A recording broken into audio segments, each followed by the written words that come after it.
യോ അന്തഃപ്രവിശ്യ മമ വാചമിമാം പ്രസുപ്താം സഞ്ജീവയത്യഖിലശക്തിധരസ്വധാംന അന്യാംശ്ച ഹസ്തചരണശ്രവണത്വഗാദീൻ പ്രാണാൻ നമോ ഭഗവതേ പുരുഷായ തുഭ്യം. ഗോവിന്ദനാമസങ്കീർത്തനം ഗോവിന്ദനാമസങ്കീർത്തനം. ശ്രീമദ് ഭാഗവതം മുക്തി എന്ന ലക്ഷണത്തോടു കൂടിയ ഏകാദശ സ്കന്ധം ആണ് കണ്ടുകൊണ്ടിരിക്കുന്നത്. തൊട്ടു മുമ്പ് നമ്മളൊരു 1.5 മണിക്കൂറോളം പറഞ്ഞ വിഷയം ചുരുക്കി പറഞ്ഞാൽ എത്രയേ ഉള്ളൂ. മോക്ഷം കിട്ടേണ്ട വിഷയമല്ല, നമ്മുടെ സ്വരൂപമാണ് ആനന്ദം. നമ്മളത് അനുഭവിക്കാത്തത് അതിലൊരു മറുള്ളത് കൊണ്ടാണ്. ആത്മാവിനെ ശ്രദ്ധിച്ചാൽ നമുക്ക് ശാന്തമായിട്ടിരിക്കാൻ സാധിക്കും. ശ്രദ്ധ എന്നൊരു ശക്തി, അത് ആത്മാവിനെ വിട്ട് ലോകവിഷയങ്ങളുടെ പിന്നാലെ പോകുമ്പോൾ ദുഃഖമാണ് ഉണ്ടാവുന്നത്. ഈ ശ്രദ്ധ തന്നെ ആത്മാവിലേക്ക് തിരിച്ചാൽ ചിച്ചക്തിശ്ചേതനാരൂപ ജഡശക്തി ജഡാത്മിക ലളിതാസഹസ്രനാമത്തിൽ കാണാം. ചിത്ത് തന്നെ, ആ ശക്തി നമ്മൾ ശ്രദ്ധ എന്ന ശക്തിയെ നമ്മൾ ചൈതന്യത്തിലേക്ക് തിരിച്ചാൽ അത് ചേതനാരൂപയായി മാറി. അത് തന്നെ വിഷയത്തിലേക്ക് പോയാൽ ജഡാത്മിക, ഈ ജഡപ്രപഞ്ചത്തിലേക്ക് ശ്രദ്ധ പോയി കഴിഞ്ഞാൽ ദുഃഖമാണ് ഫലം. ആ ശ്രദ്ധ ആത്മാവിലേക്ക് തിരിച്ചാൽ ശാന്തിയാണ് ഫലം. എന്ത് വേണം നമുക്ക് തീരുമാനിക്കാം. മധുരമുള്ള പഴം കഴിക്കണോ ചവർപ്പുള്ള പഴം കഴിക്കണോ നമുക്ക് തീരുമാനിക്കാം. അപ്പോൾ ആ കിളി നല്ലത് പോയി കൊത്തട്ടെ. അതിനി വർണ്ണിക്കും. ഈ ബദ്ധൻ്റെ മുക്തൻ്റെ കഥ പറയുന്നുണ്ട്. ആരാണ് ബദ്ധൻ, ആരാണ് മുക്തൻ? ഭാഗവതാദി ശാസ്ത്രമൊക്കെ ശ്രദ്ധിച്ച് ഏകാഗ്രമായി ഇരുന്ന് അങ്ങനെ മനസ്സ് ശാന്തമാക്കി നിൽക്കുന്നവൻ ബദ്ധൻ അല്ല, മുക്തൻ. നേരെ മറിച്ച് വിഷയങ്ങളുടെ പിന്നാലെ കല്യാണം, വീട്ടുകൂടൽ, പിന്നെന്താ സിനിമ, അത് ഇതെന്ന് പറഞ്ഞ് എന്നും തിരക്കാം. തെറ്റൊന്നുമില്ല, നടക്കട്ടെ. ഒരു 60 വയസ്സ് കഴിഞ്ഞാൽ മക്കളെ പറഞ്ഞയക്കുന്നതിനൊക്കെ ഞാനിപ്പോൾ അതിനൊന്നും നിൽക്കണില്ല തീരുമാനിച്ച്. എപ്പോഴും ഇനി ചവർപ്പും പുളിയും എരിവുള്ള പഴം കഴിക്കുന്നില്ല. ഇനിയിപ്പോൾ എന്ത് മാത്രം മതി, ഇനി മധുരമുള്ള പഴം മാത്രം. ഇതാണ് ശുഖമുഖാത് അമൃതദ്രവ സംയുതം പിബത ഭാഗവതം രസം. ഇനി ഈ രസം മാത്രം മതി എന്ന് തീരുമാനിച്ച് അതിൽ മാത്രം ശ്രദ്ധിച്ച് ശാന്തനായിരിക്കുന്നവൻ മുക്തൻ. രണ്ടും ഒരേ ലോകത്ത് തന്നെ, ഒരേ മരത്തിൽ 2 കിളികൾ. ഒരേ ലോകത്ത് 2 തരക്കാരെ കാണാം. ഒരേ വീട്ടിൽ തന്നെ ചിലപ്പം കാണാം. ഒരച്ഛൻ്റെ 2 മക്കൾ, ഒരാൾ ബദ്ധനും ഒരാൾ മുക്തനും, അങ്ങനെയൊക്കെ കാണാം. അതായാലും ഇവിടെ വിഷയം 1-ാമത്തെ അധ്യായത്തിൽ പ്രപഞ്ചത്തിൻ്റെ നിസ്സാരത ബോധ്യപ്പെടുത്തി. ഈ കാണുന്നതൊക്കെ നാളെ നഷ്ടപ്പെടും എന്നറിഞ്ഞാൽ ഉടനെ തന്നെ അത് വിടാൻ തോന്നും. അതിനോടുള്ള താല്പര്യം കുറയും. ഈ വക വിഷയങ്ങളിൽ ശ്രദ്ധ ഉണ്ടാവും. ഉണർന്നിരുന്ന് കേൾക്കാൻ തോന്നും.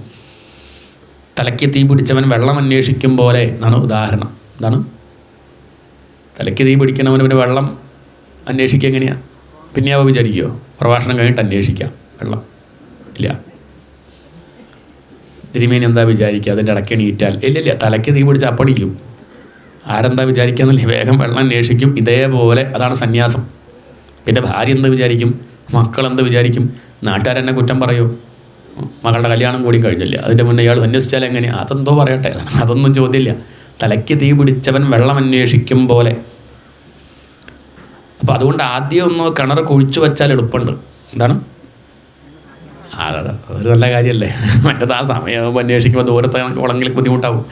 കിണറും കുളമൊക്കെ പെരക്കി തീ കത്തുമ്പം കിണർ കുഴിക്കാൻ പോയാൽ അങ്ങനെ ഉണ്ടാവും. പ്രത്യുദ്യമ കീദൃശ ഭർത്തൃഹരി ചോദിക്കുന്നുണ്ട്. സന്ദീപ്തേ ഭവനേതു കൂപഖനനം. വീടിന് തീ പിടിക്കുമ്പോഴാണ് ചിലർ കിണർ കുഴിക്കാൻ പോകുന്നത് എന്ന് പറഞ്ഞ അർത്ഥം ജീവിതത്തിൻ്റെ സായാഹ്നത്തിലാവും ആധ്യാത്മിക വിഷയങ്ങൾ ശ്രദ്ധിക്കുന്നത്. എന്നിട്ടിങ്ങനെ ആലോചിക്കും, ഇതൊക്കെ പണ്ടിൻ്റെ കുട്ടിക്കാലത്ത് ഈ പുസ്തകമൊക്കെ എവിടെയായിരുന്നു? അന്ന് ഇതൊന്നും പറയാൻ ആളില്ല. അന്നുണ്ടായിരുന്നു, നമ്മളിത് ശ്രദ്ധിച്ചില്ല. നമ്മൾ മറ്റേ പലരും പിന്നാലെ ഓടിയായിരുന്നു. ഇപ്പോഴാണ് ശ്രദ്ധ വന്നതെന്നർത്ഥം. അപ്പം അതുകൊണ്ട് ആദ്യം ഒന്ന് എടുത്ത് വെച്ചാൽ, നമ്മളൊന്നും വായിക്കുന്നില്ലെങ്കിലും പുസ്തകമൊക്കെ വീട്ടിൽ വെച്ചാൽ കിണറവിടെ ഉണ്ടായിക്കോട്ടെ. ഇനി മക്കൾക്ക് എങ്ങാനും എപ്പോഴെങ്കിലും തലയ്ക്ക് തീ പിടിക്കുമ്പോഴേ അന്വേഷിക്കണം തോന്നിയാൽ ഇനി നമ്മൾ വാങ്ങി വെക്കാണ്ടേ പോയിന്ന് വേണ്ട. ഇനി വായിക്കുന്നില്ലെങ്കിലും നല്ല ഗ്രന്ഥങ്ങളൊക്കെ വീട്ടിലുണ്ടാവുന്നത് വളരെ നല്ലതാണ്. കാരണം നമുക്കത് വായിക്കാനുള്ള ഭാഗ്യം ഇല്ലെങ്കിൽ ചിലപ്പോൾ മക്കൾക്ക് ഉണ്ടായാലോ. പല ഗ്രന്ഥങ്ങൾ അങ്ങനെയൊക്കെ നമുക്ക് പല ദിക്കിലും കിട്ടിയിട്ടുണ്ട്. അവരാരോ വായിച്ചിട്ടൊന്നും ഉണ്ടാവില്ല. ഇവിടെ നമുക്കത് അപൂർവമായിട്ടുള്ള ഗ്രന്ഥങ്ങളൊക്കെ കിട്ടുമ്പം അത് അങ്ങനെയൊക്കെ ഉണ്ടാവും. അപ്പോൾ അതുകൊണ്ട് ഗ്രന്ഥം വീട്ടിൽ വെച്ചാലും നല്ലത് തന്നെ. അതുകൊണ്ട് രമണ മഹർഷി പറയും, ചട്ടി ചുട്ടാൽ പിന്നെ കൈവിടും, പിന്നെ ഉപദേശമൊന്നും വേണോ? പിടിക്കണ ചട്ടി ചൂടാണെന്ന് വെച്ചാൽ പിന്നെ ഉപദേശം വേണോ? ഭാഗവത്തിൽ പറഞ്ഞാൽ കൈവിടാം, അങ്ങനെയൊന്നുമില്ല. അത് പിന്നെ ചുട്ടാൽ കൈവിടും, പിന്നെ പറയേണ്ട കാര്യമൊന്നുമില്ല. ഇതുപോലെ പൊള്ളുന്ന കണ്ടാൽ വിടും. ഈ കാണുന്ന പ്രപഞ്ചം പൊള്ളിക്കും. അത് ഭാര്യയായാലും മക്കളായാലും ഭർത്താവായാലും ഒക്കെ ജോലിയായാലും പൊള്ളിക്കും എന്ന് പറഞ്ഞാൽ പിന്നെ വിടാൻ ഇനി ഉപദേശം ധ്യാനമൊന്നും വേണ്ട. 5 മിനിറ്റ് ഇങ്ങനെ കണ്ണടച്ചിരിക്കുക എന്നിട്ട് വിടുക, അതൊന്നും വേണ്ട. പൊള്ളിയത് കണ്ടാൽ വിടും. ഇപ്പം നമ്മളിത് പൊള്ളിയത് അറിഞ്ഞില്ല, കുറേ കഴിയുമ്പോഴേ അറിയണുള്ളൂ. കുറേ കാലത്തെ താതാത്മ്യം കൊണ്ട് അറിയില്ല. അങ്ങനെയൊക്കെ പരീക്ഷണമൊക്കെ നടത്തിയിട്ടുണ്ട് പണ്ട്. തിളയ്ക്കുന്ന വെള്ളത്തിലേക്ക് തവളയും കൊണ്ട് ഇട്ടാൽ ഉടനെ ചാടും തവള പുറത്തേക്ക്. നേരെ മറിച്ച് തണുത്ത വെള്ളത്തിൽ തവള ഇട്ടു, എന്നിട്ട് കൊണ്ടുപോയി പാത്രം കൊണ്ടുപോയി അടുപ്പത്ത് വെച്ചു. മെല്ലെ ചൂടാക്കി ആരറിയില്ല, തവള. അതാണ് നമ്മൾക്കതാ പറ്റിയത്, അത് വെന്ത് പോവും. ഇതേപോലെ നമുക്ക് ഉടനെയാണെങ്കിൽ അറിയായിരുന്നു. തെങ്ങനെ അങ്ങനെ വെന്ത് ഇപ്പോൾ നമുക്ക് ശീലമായി, അത് കുഴപ്പമില്ല. ആശാൻ പറയണില്ലേ, ഒരു വേള പഴക്കമേറിയാൽ ഇരുളും മെല്ലെ വെളിച്ചമായി വരും, ശരിയായി മധുരിച്ചിടാം സ്വയം പരിശീലിപ്പൊരു കയ്പു താനുമേ. ഇരുട്ടെന്ന് കണ്ടാൽ നമുക്ക് ആദ്യം പെട്ടെന്ന് അങ്ങോട്ട് ഇരുട്ട് വന്നാൽ വിഷമാവും കേട്ടോ. കുറച്ച് നേരം ഇരുട്ടത്തിരുന്നാൽ നമുക്കതുണ്ടാവും, നമുക്ക് വെളിച്ചാവും പിന്നെ ബുദ്ധിമുട്ട്. ഇരുട്ടത്തിരിക്കാൻ ഒരു രസം കിട്ടും അല്ലേ എന്ന് പറയും. കുറേ കാലമായിട്ട് കഷായം കുടിച്ച് രോഗം മാറി. വൈദ്യര് പറഞ്ഞു നിർത്താൻ. രോഗി പറയാം, രോഗം മാറി, രോഗിയല്ലല്ലോ. അപ്പോൾ അയാൾ പറഞ്ഞു നിർത്താൻ പറയരുത് വൈദ്യരെ, കാരണം ഇതിങ്ങനെ ശീലമായിട്ട് ഇപ്പം എനിക്കിത് കഴിച്ചില്ലെങ്കിൽ ഒരു വിഷമാണ്. ഇത് കഴിച്ചാലേ ഉണർങ്ങുള്ളൂ എന്നായി, ഇതില്ലെങ്കിൽ വയ്യ. അത് അതിന് കൊടുത്തതല്ല, രോഗം മാറാൻ വേണ്ടിയായിരുന്നു. പക്ഷെ അത് ശീലിച്ചപ്പോൾ എന്തായി, ആ കയ്പിൽ പോലും മധുരിച്ചിടാം. ഇതുപോലെ ദുഃഖമില്ലെങ്കിൽ വയ്യാന്നായിട്ടുണ്ട് ഇപ്പം ഇല്ലേ. രാവിലെ നീര് പേപ്പർ നോക്കുമ്പോൾ ഒരു ചീത്ത വാർത്ത അല്ലെങ്കിൽ ആകെ വിഷമമായി. ഒന്നുമില്ല, അങ്ങനെ പറ്റൂ, ഒന്നുമില്ല, അങ്ങനെ പറ്റുമോ? എന്തെങ്കിലുമൊക്കെ വേണ്ട, ഒരു കത്തിക്കുത്തും. പിന്നെ അധികം പറയണില്ല, അത് പറയാതിരിക്കല്ലോ, അതുകൊണ്ടൊന്നും പറയണില്ല. എന്തെല്ലാം വൃത്തികേട് കാണുന്നുണ്ട്. ഒരു ദിവസം ഇല്ലെങ്കിൽ വിഷമമായി. ഇതാണ് ശീലം കൊണ്ടാണ്. അങ്ങനെ ജീവിതത്തിലും അങ്ങനെ തന്നെയാണ്. എന്തെങ്കിലുമൊക്കെ ചീത്ത വാർത്ത അല്ലെങ്കിൽ രസമില്ല, ദുഃഖിക്കാൻ വിഷയങ്ങളില്ലെങ്കിൽ ബുദ്ധിമുട്ട് എന്നായി മാറുകയാണ്. അതിൽ രസം കണ്ടെത്തുകയാണ്. അത് ചൊറി മാന്തണത് പോലെ എന്നാ പറയുക. അത് നല്ല രസമാണ്. അങ്ങനെ അത് വിഷമാണെന്നറിയാം രാത്രി കുളിക്കുമ്പോഴാണ്. ഉച്ചയ്ക്കിരുന്ന് മാന്തണ്ടില്ലായിരുന്നു അപ്പം തീരുമാനിക്കും. ഇതുപോലെ സമയത്ത് തോന്നില്ല, കുറേ കഴിയുമ്പോഴാണ് വേണ്ടില്ലായിരുന്നു എന്ന് തോന്നും. അതുകൊണ്ട് ഈ ഒരു പ്രപഞ്ചത്തിൻ്റെ നിസ്സാരത ബോധ്യപ്പെടുത്താനാണ് 1-ാമത്തെ അധ്യായം. അതാണ് ഏകാദശ സ്കന്ധത്തിൻ്റെ തുടക്കം. 1-ാമത്തെ അധ്യായം. ഭഗവാന്റെ വംശം കടലെടുത്തു, യദുകുലം നശിച്ചു, ഭഗവാന്റെ മക്കൾ തമ്മിൽ തല്ലി നശിച്ചു. ഇനി നമ്മുടെ മക്കളുടെ കാര്യം പറയാനുണ്ടോ? ഭഗവാൻ പറഞ്ഞത് ഭഗവാന്റെ മക്കൾ കേട്ടില്ല, പിന്നെ നമ്മൾ പറഞ്ഞത് നമ്മളെ മക്കൾ കേൾക്കുമോ? അപ്പോൾ പിന്നെ അതുകൊണ്ട് വലിയൊരു പ്രതീക്ഷയൊന്നും വെക്കേണ്ടെന്നർത്ഥം. നമ്മൾ പറയണം, നമ്മൾ കേൾക്കുക, അതന്നെ നമ്മൾ കേൾക്കണില്ല. നമുക്ക് നമ്മളെ തന്നെ നേരെയാക്കാൻ പറ്റണില്ലെങ്കിൽ പിന്നെ എങ്ങനെയാണ് മക്കളെ നേരെയാക്കാൻ പറ്റുക? അപ്പം അതുകൊണ്ട് ഇതൊക്കെ നമ്മളെ ഉയർത്താൻ മാത്രമാണ്. ഇനി ഭഗവാൻ ഉദ്ധവനോട് പറയും, ഇടയ്ക്ക് വെച്ചതൊക്കെ പറയാൻ മറക്കു വെച്ചിട്ടാണ് ആദ്യം തോന്നുമ്പോൾ ഒക്കെ പറയണത്. ഉദ്ധരേതാത്മനാത്മാനം നാത്മാനം അവസാദയേത് ആത്മൈവ ഹ്യാത്മനോ ബന്ധു ആത്മൈവ രിപുരാത്മനഃ. ഇത് അർജുനനോട് ഗീതയിൽ ഭഗവാൻ പറയണം. ഇതേ ആശയം ഉദ്ധവനോട് പറയുന്നുണ്ട്. ഉദ്ധവ, ആത്മാനം ഉദ്ധരേത്. തന്നെ ഉയർത്താൻ ഞാൻ വരില്ല, അവനവൻ ഉയർത്തുക. നമുക്കെന്ത് ചെയ്യാം? കുതിരയുടെ അടുത്ത് കൊണ്ടുപോയി വെള്ളം വെക്കാനേ പറ്റുള്ളൂ. കുടിക്കണോ വേണ്ടെന്ന് ആര് തീരുമാനിക്കണം? അത്രയേ ഉള്ളൂ, അത് കുതിര തീരുമാനിക്കണം. നമുക്കിപ്പം പറ്റുമോ? കുതിര കുടിച്ചാൽ നന്നായിരുന്നു എന്നൊക്കെ നമുക്ക് പറയാം. അതേപോലെ മക്കളൊക്കെ നന്നായിച്ചാൽ നല്ലത് തന്നെ, അത്രയേ പറയാൻ പറ്റുള്ളൂ. അതിപ്പോൾ എല്ലാവരും വോട്ടർ ലിസ്റ്റിൽ പേരുള്ളവരൊക്കെ ഭാഗവതം വായിക്കണം എന്ന് നമ്മൾ വിചാരിച്ചിട്ട് കാര്യമുണ്ടോ? എന്നിട്ട് കരയുക, ആചാര്യന്മാരിങ്ങനെ കരയുക, അങ്ങനെയൊന്നുമില്ല. വേണ്ടവർ കേട്ടു വെച്ചത് നന്നായി, കുറേയൊക്കെ പ്രശ്നങ്ങൾ ഒഴിവാക്കാൻ പറ്റും. അതിനിപ്പോൾ അതല്ല വെച്ചാൽ അനുഭവിക്കുക, അതിലെന്തില്ല, അതിൽ അവർക്കൊന്നും ചെയ്യാനില്ല. അത്രയേ ഉള്ളൂ. നമ്മൾ ചെയ്യേണ്ടത് ചെയ്യാന്നല്ലാതെ ഓരോ ജീവനും അതിൻ്റെ പ്രാരബ്ധമുണ്ട്, അത് അനുഭവിക്കുന്ന വേണം എന്ന് മനസ്സിലാക്കി നമ്മളെ നേരെയാക്കുക. വേറൊരാളെ നേരെയാക്കാൻ നമുക്ക് സാധിക്കില്ല. ഉപദേശിക്കാൻ പറ്റും, നേരെയാവണോ വേണ്ടെന്നുള്ളത് അത് അവരുടെ കയ്യിലാണ്. അതാണ് പറഞ്ഞത്. 2-ാമത്തെ അധ്യായം. ഗോവിന്ദഭുജഗുപ്തായാം ദ്വാരവത്യാം ഗുരുദ്വഹ അവാത്സീൻ നാരദോഭീക്ഷ്ണം കൃഷ്ണോപാസനലാലസഹ. ഗോവിന്ദഭുജഗുപ്തായാം, ഗോവിന്ദൻ്റെ ഭുജം എന്ന് പറഞ്ഞാൽ കയ്യ്. ഗുപ്തായാം, ഗുപ്തം എന്ന് പറഞ്ഞാൽ രഹസ്യം നോക്കി അർത്ഥം. ഇവിടെ രക്ഷിക്കുക എന്നാണ്. ഭഗവാൻ തൻ്റെ കൈകളെ കൊണ്ട് രക്ഷിക്കുന്ന എന്ന് പറഞ്ഞാൽ ദ്വാരകായാം, ദ്വാരവത്യാം, ദ്വാരകയുടെ വിശേഷണമാണ്. ദ്വാരക എവിടെയാണ് നിൽക്കുന്നത്? ഭഗവാന്റെ കൈക്കുള്ളിലാണ്. ദ്വാരകയുടെ മതിൽ ഭഗവാന്റെ കയ്യാണ്. അങ്ങനെയുള്ള ആ ദ്വാരകയിൽ അവാത്സീൻ നാരദോഭീക്ഷ്ണം, അവിടെ നാരദർ ഇങ്ങനെ കഴിയണം. കൃഷ്ണോപാസനലാലസഹ, നാരദർ ഭഗവാന്റെ കൂടെ തന്നെ ഭഗവാനെ ഉപാസിച്ചിട്ട് മാസങ്ങളോളം അവിടെ കഴിഞ്ഞു. അപ്പോൾ നമുക്കൊരു സംശയം വരും, എങ്ങനെയാണ് നാരദർ കഴിയുക? കാരണം അതിൻ്റെ മുന്നുള്ള കഥകളൊക്കെ കേട്ടാൽ നാരദർക്ക് 2 ദിക്കിൽ നിന്നായിട്ട് ശാപം കിട്ടിയിട്ടുണ്ട്. ഒരു ദിക്കിൽ അധികം നേരം ഇരിക്കാൻ പറ്റാണ്ട പോട്ടെ എന്നുള്ള ശാപം നാരദർക്ക് കിട്ടിയിട്ടുണ്ട്, ദക്ഷൻ ശപിച്ചിട്ടുണ്ട്. അങ്ങനെയുള്ള നാരദർ എങ്ങനെയാണ് ഇപ്പം ഭഗവാന്റെ കൂടെ അത്രയൊക്കെ ദിവസം മാസങ്ങൾ താമസിക്കുക പറഞ്ഞാൽ അതൊരു ഒരു ഒരു ഒരു പൊരുത്തക്കേടല്ലേ? അതൊന്നും വല്ലാണ്ട കാര്യമാക്കണ്ടെന്നർത്ഥം. ഇനി അങ്ങനെ ഒരു പൊരുത്തക്കേട് തോന്നുന്നവരോട് പറയാണ്, അതല്ലേ ആദ്യം പറഞ്ഞത്, എവിടെയാ ദ്വാരക? ഗോവിന്ദ ഭുജഗുപ്തായാം ദ്വാരവത്യാം. ദ്വാരകയുടെ മതിലേതാ? ഭഗവാന്റെ കൈയാണ്. ചില ശാപങ്ങൾ ഭഗവാൻ ഇങ്ങോട്ട് പോരട്ടെ വിചാരിക്കും, ചിലത് വേണ്ടാന്ന് വയ്ക്കും. തനിക്ക് കിട്ടിയ ശാപം പോരട്ടെ എന്ന് വെച്ചു, തൻ്റെ മക്കൾക്ക് കിട്ടിയ ശാപമൊക്കെ പോരട്ടെ, നാരദരുടെ ശാപം അവിടെ നിൽക്കട്ടെ എന്ന് വെച്ചു. നാരദർ ചെരുപ്പഴിച്ച് വയ്ക്കുമ്പോൾ ശാപം എടുത്ത് അവിടെ വയ്ക്കും, എന്നിട്ട് അകത്തേക്ക് അങ്ങോട്ട് കയറി തിരിച്ചു പോകുമ്പോൾ ചെരുപ്പെടുക്കുമ്പോൾ ശാപം എടുത്ത് അങ്ങോട്ട് പോകും. ദ്വാരകയിൽ ഭഗവാൻ തീരുമാനിക്കുന്നത് പോലെയാണ്. കാരണം അതിൻ്റെ മതിൽ ഭഗവാന്റെ കയ്യാ പറഞ്ഞില്ലേ, അങ്ങനെയുള്ളവർക്കുള്ള സമാധാനമാണത്. അതുകൊണ്ട് നാരദരിപ്പം ഭഗവാനെ സേവിക്കാൻ മോഹമായിട്ട് വരില്ലേ, അതുകൊണ്ട് നാരദരുടെ ശാപം തൽക്കാലത്തേക്ക് ആരും മാറ്റി, ഭഗവാൻ അങ്ങോട്ട് മാറ്റി വെച്ചു. അതുകൊണ്ടാണ് നാരദർ അവിടെ തന്നെ ഭഗവാന്റെ കൂടെ അങ്ങനെ കഴിയണം. നാരദർക്കറിയാം ഇനി അധികം നേരം ഈ ഭഗവാന്റെ നാടകം ഉണ്ടാവില്ല എന്നറിയുന്ന കൂട്ടത്തിൽപ്പെട്ട ആളാണ് നാരദർ. 125 വയസ്സായി ഇപ്പം കൃഷ്ണന് കഴിഞ്ഞു, ഇനിയിപ്പം ഈ വേഷം അഴിച്ചു വയ്ക്കാൻ പോവുകയാണ്. എന്നാൽ അഴിച്ചു വെക്കുന്നത് വരെ കാണുക, അത്രയേ ഉള്ളൂ. അവർക്ക് ടെൻഷനൊന്നുമില്ല, പോകണമെന്ന് കരുതിയിട്ട് പേടിയൊന്നും ആർക്കില്ല. അതാണ് ജീവൻ മുക്തന്മാരുടെ കഥ. അവർ ഉള്ളപ്പോൾ ആസ്വദിക്കും, ഇല്ല കരുതി എന്തില്ല, അത്ര ചായ കിട്ടിയാൽ കുടിക്കും, ചായ ഇല്ല തലവേദനയൊന്നുമില്ല. എന്താണ് അതാ വ്യത്യാസം. നമ്മൾ ഒരാൾ ചായ കുടിച്ചല്ലോ, ചായ കുടിക്കില്ല ആരും പറഞ്ഞു, ചായ ഇല്ല കരുതിയിട്ട് അദ്ദേഹം ടെൻഷൻ അടിക്കൊന്നുമില്ല, അത്രയേ ഉള്ളൂ. ഇതുപോലെ ഭഗവാൻ അവിടെ ഉണ്ടെങ്കിൽ ആസ്വദിക്കുക, ഭഗവാൻ പോയാലോ വിഷമമൊന്നുമില്ല, ആ വേഷം അഴിച്ചു വെച്ച് പോയി, ഇത്ര തന്നെയുള്ളൂ. അവർക്കെന്തില്ല പരിഭ്രമം ഒട്ടും. നമുക്കതല്ല, നമുക്ക് കച്ചേരി കേട്ടുകൊണ്ടിരിക്കുമ്പോൾ കറണ്ട് പോയ ദുഃഖമായി. അവർക്ക് കറണ്ട് പോയാലും അവർ ആസ്വദിക്കും, കറണ്ട് പോയ കച്ചേരി കണക്കാക്കും, ഇത്രയേ ഉള്ളൂ. അവരെ സംബന്ധിച്ച് എന്തില്ല, അവർ ദുഃഖിക്കില്ല, അവർക്ക് ഉത്കണ്ഠ ഉണ്ടാവില്ല. അതാണ് മുക്തന്മാരുടെ പ്രത്യേകത. അവർക്ക് ഭയത്തിൽ നിന്ന് മോചനം വന്നിട്ടുണ്ട്, ഉത്കണ്ഠയിൽ നിന്ന് മോചനം, മോഹത്തിൽ നിന്ന് മോചനം, ദുഃഖത്തിൽ നിന്ന് മോചനം ഉള്ളതുകൊണ്ട് അവർക്ക് എന്തില്ല, അവർക്കൊട്ടും പ്രയാസമില്ല. അതാണ് പറഞ്ഞിരിക്കുന്നത്. ഏതായാലും അവിടെ നാരദരുടെ അടുത്തേക്ക് വസുദേവർ വന്നു. എന്നിട്ട് വസുദേവർ വന്നിട്ട് എന്താ പറഞ്ഞത്? തമേ കഥാതു ദേവർഷിം വസുദേവോ ഗൃഹാഗതം അർച്ചിതം സുഖമാസീനം അഭിവാദ്യേതമബ്രവീത്. നാരദരെ കണ്ട സമയത്ത് വസുദേവരെ അടുത്ത് ചെന്നു, അഭിവാദ്യം ചെയ്തു, തൊഴുതങ്ങോട്ട് നമസ്കരിച്ചു. ജിജ്ഞാസുവായിട്ടുള്ള ശിഷ്യൻ സദ്ഗുരുനാഥനെ കണ്ടാൽ ചെയ്യുന്നത് പോലെ വിട്ടു നിന്നങ്ങോട്ട് നമസ്കരിക്കുകയാണ്. കാരണം നമസ്കരിച്ചാൽ മാത്രമേ ഈ തത്വങ്ങൾ ഉൾക്കൊള്ളാൻ സാധിക്കുള്ളൂ, വിനയമുള്ളവർക്ക് മാത്രമേ ഇത് ഗ്രഹിക്കാൻ പറ്റുള്ളൂ. അതുകൊണ്ടാണ് ഇങ്ങനെയുള്ളതൊക്കെ രഹസ്യം എന്ന് പറയാൻ കാരണം.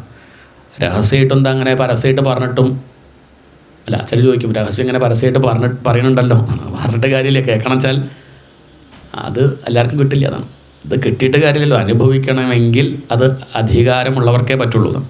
അതിനുള്ള യോഗ്യത വേണം, അതാണ് വിനയം. അത് വസുദേവർക്കുണ്ടെന്ന് കാണിക്കുകയാണ്. വസുദേവർ തൊഴുതങ്ങോട്ട് നമസ്കരിച്ചു. അർച്ചിതം സുഖമാസീനം അഭിവാദ്യേതമബ്രവീത്. നമസ്കരിച്ചും കൊണ്ട് നാരദരോട് ചോദിക്കുകയാണ്. വസുദേവ ഉവാച. എന്താ നാരദരോട് വസുദേവർ ചോദിച്ചത്? ഭഗവൻ ഭവതോ യാത്ര സ്വസ്ഥയേ സർവദേഹിനാം. അങ്ങയുടെ യാത്ര, അങ്ങ് സഞ്ചരിക്കുന്നത് അങ്ങയ്ക്ക് വേണ്ടിയല്ല, ലോകമംഗളത്തിന് വേണ്ടിയിട്ടാണ്. നാരദരെ പോലെ ഋഷീശ്വരന്മാർക്ക് സഞ്ചരിക്കേണ്ട ആവശ്യമുണ്ടോ? ശ്രീശ്വർക്ക് ഭാഗവതം പറയേണ്ട കാര്യമുണ്ടോ? വ്യാസർക്ക് ഭാഗവതം രചിക്കേണ്ട കാര്യമുണ്ടോ? അവരൊക്കെ ജീവൻ മുക്തന്മാരാണ്. എന്നിട്ട് അവരിങ്ങനെയൊക്കെ ചെയ്യുന്നത് എന്തിനു ചോദിച്ചാൽ ജനങ്ങൾക്ക് വേണ്ടിയിട്ട്, ഇത് കേൾക്കണമെന്ന് ആഗ്രഹിക്കുന്നവർക്ക് വേണ്ടി സഞ്ചരിക്കുകയാണ്. അവർക്ക് പോകേണ്ട കാര്യമൊന്നുമില്ല. ശ്രീശുഖർക്ക് ഇങ്ങനെ 7 ദിവസം അവിടെ ഇരുന്ന് പറഞ്ഞു കൊടുക്കേണ്ട കാര്യമൊന്നുമില്ല. അദ്ദേഹം എപ്പോഴും സമാധിയിലാണ്, ആനന്ദത്തിലാണ്.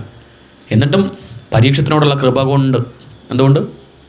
കൃപ കൊണ്ട് അദ്ദേഹം പറഞ്ഞു, ഇത്രയേ ഉള്ളൂ. അപ്പം നിങ്ങളെപ്പോലുള്ള ഋഷിമാർക്ക് ഇങ്ങനെ സഞ്ചരിക്കേണ്ട കാര്യമില്ല. എന്നിട്ട് നിങ്ങൾ സഞ്ചരിക്കുന്നത് കൃപണാനാം യഥാ പിത്രോ ഉത്തമ ശ്ലോകവർമ്മനാം.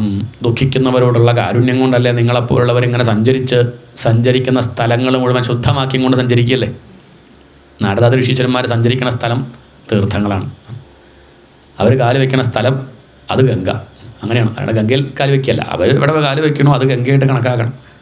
അങ്ങനെയുള്ള നിങ്ങളെപ്പോലുള്ളവരെ കാണാൻ സാധിക്കുക പറഞ്ഞാൽ വലിയ ഭാഗ്യമാണ്. ഈ ലോകത്തെ ഏറ്റവും വലുതെന്താണ്? അത് സത്സംഗം തന്നെയാണ്. എൻ്റെ ഒരു സംശയം ഞാൻ അങ്ങയോട് ചോദിക്കുകയാണ്. ഈ ജന്മം സഫലമാവാൻ എന്താ വേണ്ടത് മഹർഷേ? എനിക്കത് അങ്ങ് പറഞ്ഞു തരണം. ഇത്രയും കാലം ആയിട്ടും എനിക്കൊരു സമാധാനം അങ്ങനെ പൂർണ്ണമായിട്ടുണ്ടായില്ല, ദുഃഖനിവൃത്തി ഉണ്ടായിട്ടില്ല. പല ജന്മങ്ങളിലായിട്ട് ഞാൻ ഭഗവാനോട് പ്രാർത്ഥിച്ചു. അങ്ങനെ ഇപ്പം 3 ജന്മങ്ങളിലായിട്ട് ഭഗവാൻ എനിക്ക് മകനായിട്ട് കിട്ടി. വസുദേവയുടെ കഥ പറയുകയാണ്. അതിൻ്റെ മുമ്പും അദ്ദേഹത്തിൻ്റെ മകനായിട്ട് ഭഗവാൻ കശ്യപനും അതിഥി അങ്ങനെ മകനായിട്ട് വന്നു. അതിൻ്റെ മുന്നേ പൃശ്നിഗർഭനായിട്ട് വന്നു ഭഗവാൻ. ഇപ്പോൾ വസുദേവരുടെ മകനായി വാസുദേവനായിട്ട് വന്നു. 3 ജന്മങ്ങളിൽ കൃഷ്ണനെ, പരബ്രഹ്മത്തെ മകനായിട്ട് കിട്ടിയിട്ടും വസുദേവർക്ക് എന്തുണ്ടായില്ല? സമാധാനം ഉണ്ടായില്ല. അപ്പോഴാണ് നമ്മളിവിടെ ഭഗവാനെ പോലെ ഒരു ഉണ്ണി ഉണ്ടെങ്കിൽ സമാധാനം ഒന്നുമുണ്ടോ? ആര് പറഞ്ഞു? ഇല്ല. ഇതൊന്നും പരിഹാസമായിട്ടും ഇതായിട്ട് എടുത്തു വയ്ക്കരുത്. പ്രമാണം ഭാഗവതം തന്നെയാണ്. അങ്ങനെയൊന്നുമില്ല. ഭഗവാനെ നമുക്കങ്ങനെ തോന്നും മാറിയിരിക്കുമ്പോൾ ഭഗവാനെ മകനായിട്ട് കിട്ടിയിരുന്നെങ്കിൽ. മകനായിട്ട് കിട്ടാൻ ദേവകി സഹിച്ചതൊക്കെ നിങ്ങൾ സഹിക്കാൻ തയ്യാറാണോ? ദേവകിയുടെ ആദ്യത്തെ 6 മക്കൾ മരിച്ചു, ഏട്ടൻ തല്ലിക്കൊന്നു, സമ്മതിക്കുമോ? അല്ല, അങ്ങനെ വെച്ചാൽ വേണ്ട, നമുക്കിത് റിസ്ക് എടുക്കാൻ വയ്യ. ചുളുവിലൊക്കെ കിട്ടുകയാണെങ്കിൽ ആയിക്കോട്ടെ, അതാ പറഞ്ഞത്. അങ്ങനെയൊന്നും പറയണ്ട. അതുകൊണ്ട് ഭഗവാനെ ബന്ധുവായിട്ട് കിട്ടിയിട്ടും സുഹൃത്തായിട്ട് കിട്ടിയിട്ടൊന്നും കാര്യമില്ല. ഭഗവാനെ അനുഭവിക്കാൻ സാധിച്ചാൽ കാര്യമുണ്ട്. നാരദരുടെ സുഹൃത്തും ബന്ധുവും എന്നല്ല ഭഗവാൻ, പക്ഷേ നാരദർക്ക് ഭഗവാനെ അറിയാൻ സാധിച്ചു. ഭഗവാൻ ആരെന്നുള്ളത് വ്യക്തമായിട്ട് അറിഞ്ഞാൽ ഇനി ബന്ധു സുഹൃത്തൊന്നും ആവണ്ട. ഇക്കാലത്തും എത്ര മഹാത്മാക്കളുണ്ട് ഭഗവാനെ ശരിക്കും അറിഞ്ഞ് സമാധാനമായിട്ടിരിക്കുന്നവർ. അപ്പം അതുകൊണ്ട് അതാണ് മുഖ്യം, അറിയുക എന്നുള്ളതാണ് പ്രധാനം. ഈ വക തത്വാർത്ഥങ്ങളൊക്കെ അതൊക്കെ മനനം ചെയ്ത് ഉറപ്പിക്കുക എന്നുള്ളതാണ് പ്രധാനം. അല്ലാണ്ട് ഭഗവാനെ ബന്ധുവായിട്ട് കിട്ടലോ, ശിശുപാലൻ്റെ ബന്ധുവായിട്ട് കിട്ടിയില്ലേ, ദുര്യോധൻ്റെ ബന്ധുവല്ലേ കൃഷ്ണൻ, അന്വേഷിച്ച് പോയാൽ അവരൊക്കെ ബന്ധുക്കളെ പറഞ്ഞിട്ട് കാര്യമില്ല. അതുകൊണ്ട് അതൊന്നല്ല പ്രധാനം. അതുകൊണ്ട് ഇപ്പോഴും എനിക്ക് സമാധാനമില്ല. എനിക്ക് അങ്ങയോടെ ഇതൊക്കെ പറയാനുള്ളൂ. അങ്ങേക്ക് നല്ല കാരുണ്യം ഉണ്ടല്ലോ, രോഗിയോട് വൈദ്യർക്കുള്ള കാരുണ്യം പോലെയാണ് അങ്ങേക്ക് ഞങ്ങളെപ്പോലുള്ളവരോടുള്ള കാരുണ്യം. അതുകൊണ്ട് അങ്ങ് എനിക്ക് എന്തുകൊണ്ടാണ് ഈ സമാധാനം ഉണ്ടാവാത്തതെന്നും സമാധാനം ആവാൻ എന്ത് വേണമെന്നും ഈ ജീവിതത്തിൻ്റെ ലക്ഷ്യം എന്താണെന്നും ഈ ജന്മം സഫലമാവാൻ എന്താ വഴിയെന്ന് പറഞ്ഞു തരുമോ എന്ന് ചോദിക്കുകയാണ്. അതാണ് ഭാഗവതത്തിലുള്ള എല്ലാ ചോദ്യവും നോക്കിക്കഴിഞ്ഞാൽ തന്നെയാണ് ചോദിക്കുന്നത്. പല പേരിലാവും ചോദിക്കുക, പല ശൈലിയായിരിക്കും, പക്ഷേ ചോദ്യം ഒന്നാണ്, എന്താണ് ഏറ്റവും വലിയ ലാഭം ആണ്. ജന്മലാഭപരപുംസാം അന്തേ നാരായണ സ്മൃതി എന്ന് ഉത്തരം പറയും. ജന്മലാഭമാവാനുള്ള വഴി അവസാനത്തിലെങ്കിലും ഈ തത്വത്തെ പൂർണ്ണമായിട്ട് മറൽ നീക്കി അറിയാൻ സാധിക്കുക, അതാണ് അർത്ഥം. അവിടെ നാമം ജപിക്കുക എന്നുള്ളത് മാത്രമല്ല. അതൊക്കെ പറയാം, അതൊക്കെ ഇപ്പം 1-ാം ക്ലാസ് 2-ാം ക്ലാസ്സൊക്കെ ആകുമ്പോൾ അവസാനമെങ്കിൽ നാമം ജപിക്കാൻ പറ്റിയാൽ നന്നായി എന്ന് പറയാം എന്ന് കരുതി ആയ കാലത്തൊക്കെ വേണ്ടാത്തത് കാണിച്ച് അവസാനം നാമം ജപിച്ചങ്ങോട്ട് പോയാൽ മോക്ഷം കിട്ടിയെന്ന് വിചാരിച്ചാൽ അത് ശരിയാണോ? അല്ലല്ല. അന്തേ നാരായണ സ്മൃതി പറഞ്ഞാൽ വ്യാഖ്യാനം നോക്കണം, അപ്പോൾ മനസ്സിലാവും. അന്തേ നാരായണ സ്മൃതി എന്ന് പറഞ്ഞാൽ അവസാന കാലത്ത് ഈശ്വര സ്മരണ, എന്ത് കാണുമ്പോഴും അത് ഈശ്വരനാണെന്ന് അറിയാൻ സാധിക്കുക. ആരെ കാണുമ്പോഴും ഇത് നാമവും രൂപവും വസ്തു ഈശ്വരനാണ്, അത്രയേ ഉള്ളൂ. ഇവിടെ കിണ്ടിയുണ്ട്, താലമുണ്ടോ ഒക്കെ ഉണ്ടെങ്കിലും വസ്തു ഓട. കസേരകൾ കുറേ ഉണ്ടെങ്കിലും സംഗതി പ്ലാസ്റ്റിക്കാണ്. അതാണ് വസ്തുവിനെ കാണാൻ സാധിക്കും. ഇപ്പം അങ്ങനെയല്ല, നമ്മൾ കസേരയിട്ട് കാണുന്നുണ്ട്, പൊട്ടി കസേര, കളർ പോയ കസേര, കളറുള്ള കസേര, വ്യത്യാസമൊക്കെ ഉണ്ട് നമുക്കുണ്ട്. പക്ഷേ വസ്തുവിനെ ശ്രദ്ധിക്കുന്ന ആൾക്ക് എന്തില്ല, അയാൾക്ക് വ്യത്യാസമില്ല. അതാണ് അന്തേ നാരായണ സ്മൃതി. അവസാനത്തിൽ ഈ കാണുന്നതൊക്കെ സ്ത്രീ പുരുഷൻ പ്രായം അതൊന്നുമില്ല, ഒക്കെ നാരായണനാണ്. പിന്നെ നിൽക്കുന്നത് അടിസ്ഥാനം നാരായണനാണ് എന്നുള്ളത് ഉറപ്പിക്കാൻ സാധിക്കുക മരിക്കുന്നതിൻ്റെ മുമ്പ്. അതാണെന്ത് അന്തേ നാരായണ സ്മൃതി. ഇതാണ് ജന്മം ലാഭമാവാനുള്ള വഴി. ഇതാണ് ശരിക്കും അർത്ഥം. അവസാന കാലത്തിൽ അത് അറിയണമെങ്കിൽ ആദ്യം എന്ത് ചെയ്യണം? അതേ വിചാരം ചെയ്യണം. കുറേശ്ശായിട്ട് എവിടെയൊക്കെ മനസ്സ് പോയി പറ്റുന്നു അപ്പോഴൊക്കെ അത് ഈശ്വരനാണ്, അത് ബോധം തന്നെയാണ് എന്ന് മനസ്സിലാക്കി ഇങ്ങനെ ശീലിക്കണം. ശീലിച്ചാൽ മാത്രമേ പറ്റുള്ളൂ. ശീലിക്കാത്ത ഒരാൾക്ക് അവസാന കാലത്ത് പറ്റും തോന്നുന്നുണ്ടോ? ഇല്ല, അത് ആയ കാലത്ത് തന്നെ ശീലിച്ച് അങ്ങനെ നിരന്തരമായ അഭ്യാസം കൊണ്ടേ അത് സാധിക്കുള്ളൂ. അത് ശ്രമിക്കണം എന്നർത്ഥം. അപ്പോൾ ഇവിടെ അതാ ചോദ്യം. അപ്പോൾ ഉത്തരമായിട്ട് നാരദ മഹർഷി പറഞ്ഞു, അങ്ങയുടെ ചോദ്യം വളരെ നന്നായി. സമ്യകേതദ് വ്യവസിതം ഭവത സാത്വത ഋഷഭ യത് പൃച്ഛസേ ഭാഗവതാൻ ധർമാൻ ത്വം വിശ്വഭാവനാൻ. അങ്ങ് ചോദിച്ച ചോദ്യം ഭാഗവത ധർമ്മമാണ്. എന്തനുഷ്ഠിച്ചാലും ജന്മം സഫലമാവോ ചോദിച്ചാൽ ഭാഗവത ധർമ്മം അനുഷ്ഠിക്കണം. അപ്പം അങ്ങ് ചോദ്യം എന്താ ചോദിച്ചത്? ഭാഗവത ധർമ്മമാണ്. ആ ധർമ്മത്തിൻ്റെ പ്രത്യേകത ശ്രുതോനു പഠിതോ ധ്യാത ആദൃതോ വാ അനുമോദിത. ഈ ഒരു ഭാഗവധർമ്മത്തെപ്പറ്റി കേട്ടാൽ, പഠിച്ചാൽ, അല്ലെങ്കിൽ ധ്യാനിച്ചാൽ, സ്മരിച്ചാൽ, അല്ലെങ്കിൽ ഇത് പഠിച്ച് അനുഭവിച്ചവരെ ആദരിച്ചാൽ ആണ്. ആദൃതോവ അനുമോദിത. ഇനി ഒന്നും പറ്റണില്ലേ, അങ്ങനെയുള്ള സജ്ജനങ്ങളെ ഒന്ന് ആദരിച്ചാൽ, അവരൊന്ന് അനുമോദിച്ചാൽ തന്നെ ഹൃദയം ശുദ്ധമാവും. സദ്യ പുനാതി സദ്ധർമ്മോ ദേവ വിശ്വദ്രുഹോഭിഹി. ഞാൻ പറയാം, പണ്ട് ഇതേ ചോദ്യം നിമിരാജാവ് ചോദിച്ചിരുന്നു. ആരാണ്? നിമിരാജാവ്. അങ്ങനെ ഒരു രാജാവ് നിമി വലിയ കേമനാണ് കേട്ടോ. അത്യാവശ്യം ശാസ്ത്രമൊക്കെ പഠിച്ചാലാണ്, ഒന്നും അറിയാത്ത ആളെ വിചാരിക്കേണ്ടെന്നർത്ഥം. ജിജ്ഞാസുവാണ്, ശാസ്ത്രം പഠിച്ചാലാണ്, ഈശ്വരകാരുണ്യം കൊണ്ട് അത്യാവശ്യം സമ്പത്തുണ്ട്, ആരോഗ്യമുണ്ട്, ഒക്കെ ഉണ്ട് അദ്ദേഹത്തിന്. അതുമാത്രമല്ല, ഏറ്റവും വലിയ കാരുണ്യം എന്ന് പറഞ്ഞാൽ ഈ വക വിഷയങ്ങളോട് താല്പര്യമുണ്ട്. എന്താണ്? സത്സംഗം ആഗ്രഹിക്കുന്ന ആളാണ്, വേദാന്തത്തിനോട് നല്ല താല്പര്യമുണ്ട്.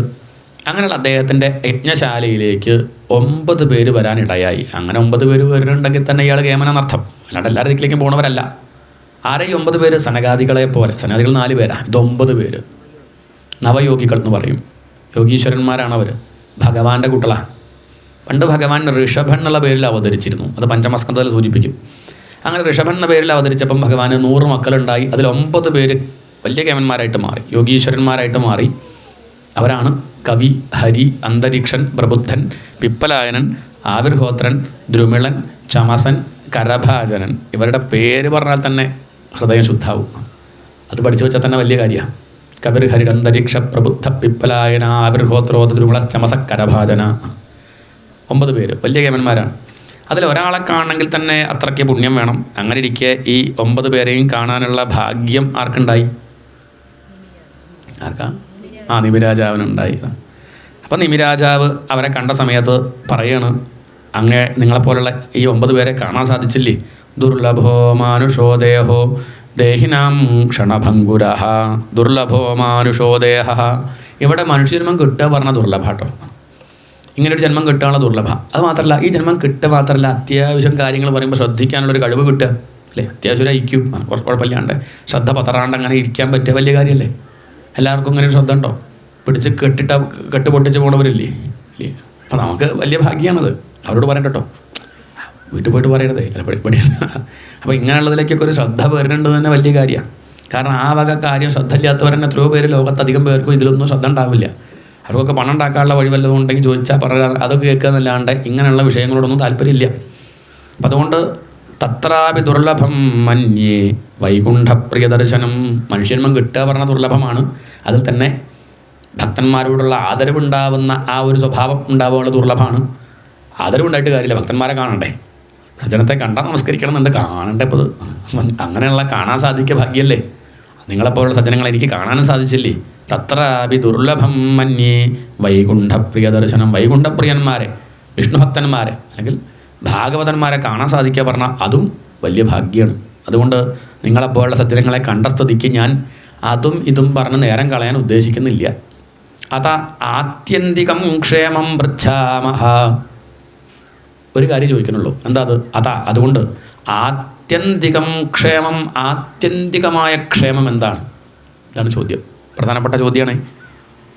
താൽക്കാലിക ക്ഷേമമല്ല, അത് നമുക്കറിയാം, അത് നമ്മളെ പഠിപ്പിച്ചിട്ടേണ്ട കാര്യമൊന്നുമില്ല. തൽക്കാലം ക്ഷേമമാവാൻ ഒരു ചായ കുടിച്ചപ്പോൾ ഒരു ക്ഷേമം അല്ലേ, കുറച്ചൊരു സമാധാനമായി. എത്ര നേരം കിട്ടും? 12:45 1 മണി വരെ കുഴപ്പമില്ല. അത് കഴിഞ്ഞാൽ തോന്നും മോദകത്തിൻ്റെത് കഴിഞ്ഞു, ഇനിയിപ്പോൾ വേറെ എന്തെങ്കിലും ഒന്ന് കിട്ടണം, ലേശം ചോറ് കിട്ടിയിരുന്നെങ്കിൽ നന്നായി തോന്നും. തൽക്കാലം സമാധാനമായി. ക്ഷേമമാണത്, അല്ല പറയണില്ല. ആത്യന്തികം ക്ഷേമമല്ല. അത് കുറച്ച് നേരം കിട്ടും. ഒരു 4 മണിയായ ചായ കുടിക്കണം തോന്നും, ആ ചായ കുടിച്ച ചായ വൈകുന്നേരം 8 മണി വരെ കിട്ടും. 8 മണിയായ ഭക്ഷണം വേണം തോന്നും. അത് കഴിഞ്ഞാൽ പിന്നെ രാവിലെ ഒരു 6:30 ഒരു കട്ടൻ കാപ്പി അല്ലേ? ഇങ്ങനെയാണ് അത്. ഇതൊക്കെ താൽക്കാലിക ക്ഷേമം മാത്രമാണ്. പൂർണ്ണമായിട്ട് ഇനി വേണ്ട ഒരു ഉരുള കണ്ട് കഴിച്ചു, ഇനി ജന്മത്ത് ഇനി വേണ്ട ഉരുള, അങ്ങനെ പറ്റുമോ? ആത്യന്തികം ക്ഷേമം പൃച്ഛാമഹ ഭവതോ അനഘ. അനഘ എന്ന് പറഞ്ഞാൽ പാപമില്ലാത്തവനെ, പാപമില്ലാത്തവരെ എന്നാണ്. 9 പേരുണ്ടല്ലോ. ഒറ്റ ചോദ്യം എനിക്കുള്ളൂ, എനിക്ക് ചോദിക്കേണ്ട കാര്യം ഇതാണ്. ആത്യന്തിക ക്ഷേമം എന്താണ്? തൽക്കാലം നേട്ടം ഉണ്ടാവാൻ എനിക്കറിയാം, പണം മതി, സ്ഥാനം മതി, പദവി, യുവാവായിരിക്കുക, ചെറുപ്പമായിട്ടിരിക്കുക, സൗന്ദര്യം ഉണ്ടാവുക, കുറേ പണിക്കാർ കൂടെ ഉണ്ടാവുക, സേവ പറയാൻ ആളുകൾ ചുറ്റും ഉണ്ടാവുക, ഒക്കെ തൽക്കാലിക സുഖമൊക്കെയാണ്. അത് താൽക്കാലിക നേട്ടം. ആത്യന്തികമായ ക്ഷേമം എന്താണ്? സംസാരേസ്മിൻ ക്ഷണാർദ്ധോപി സത്സംഗ ശേവധിർനൃണാം.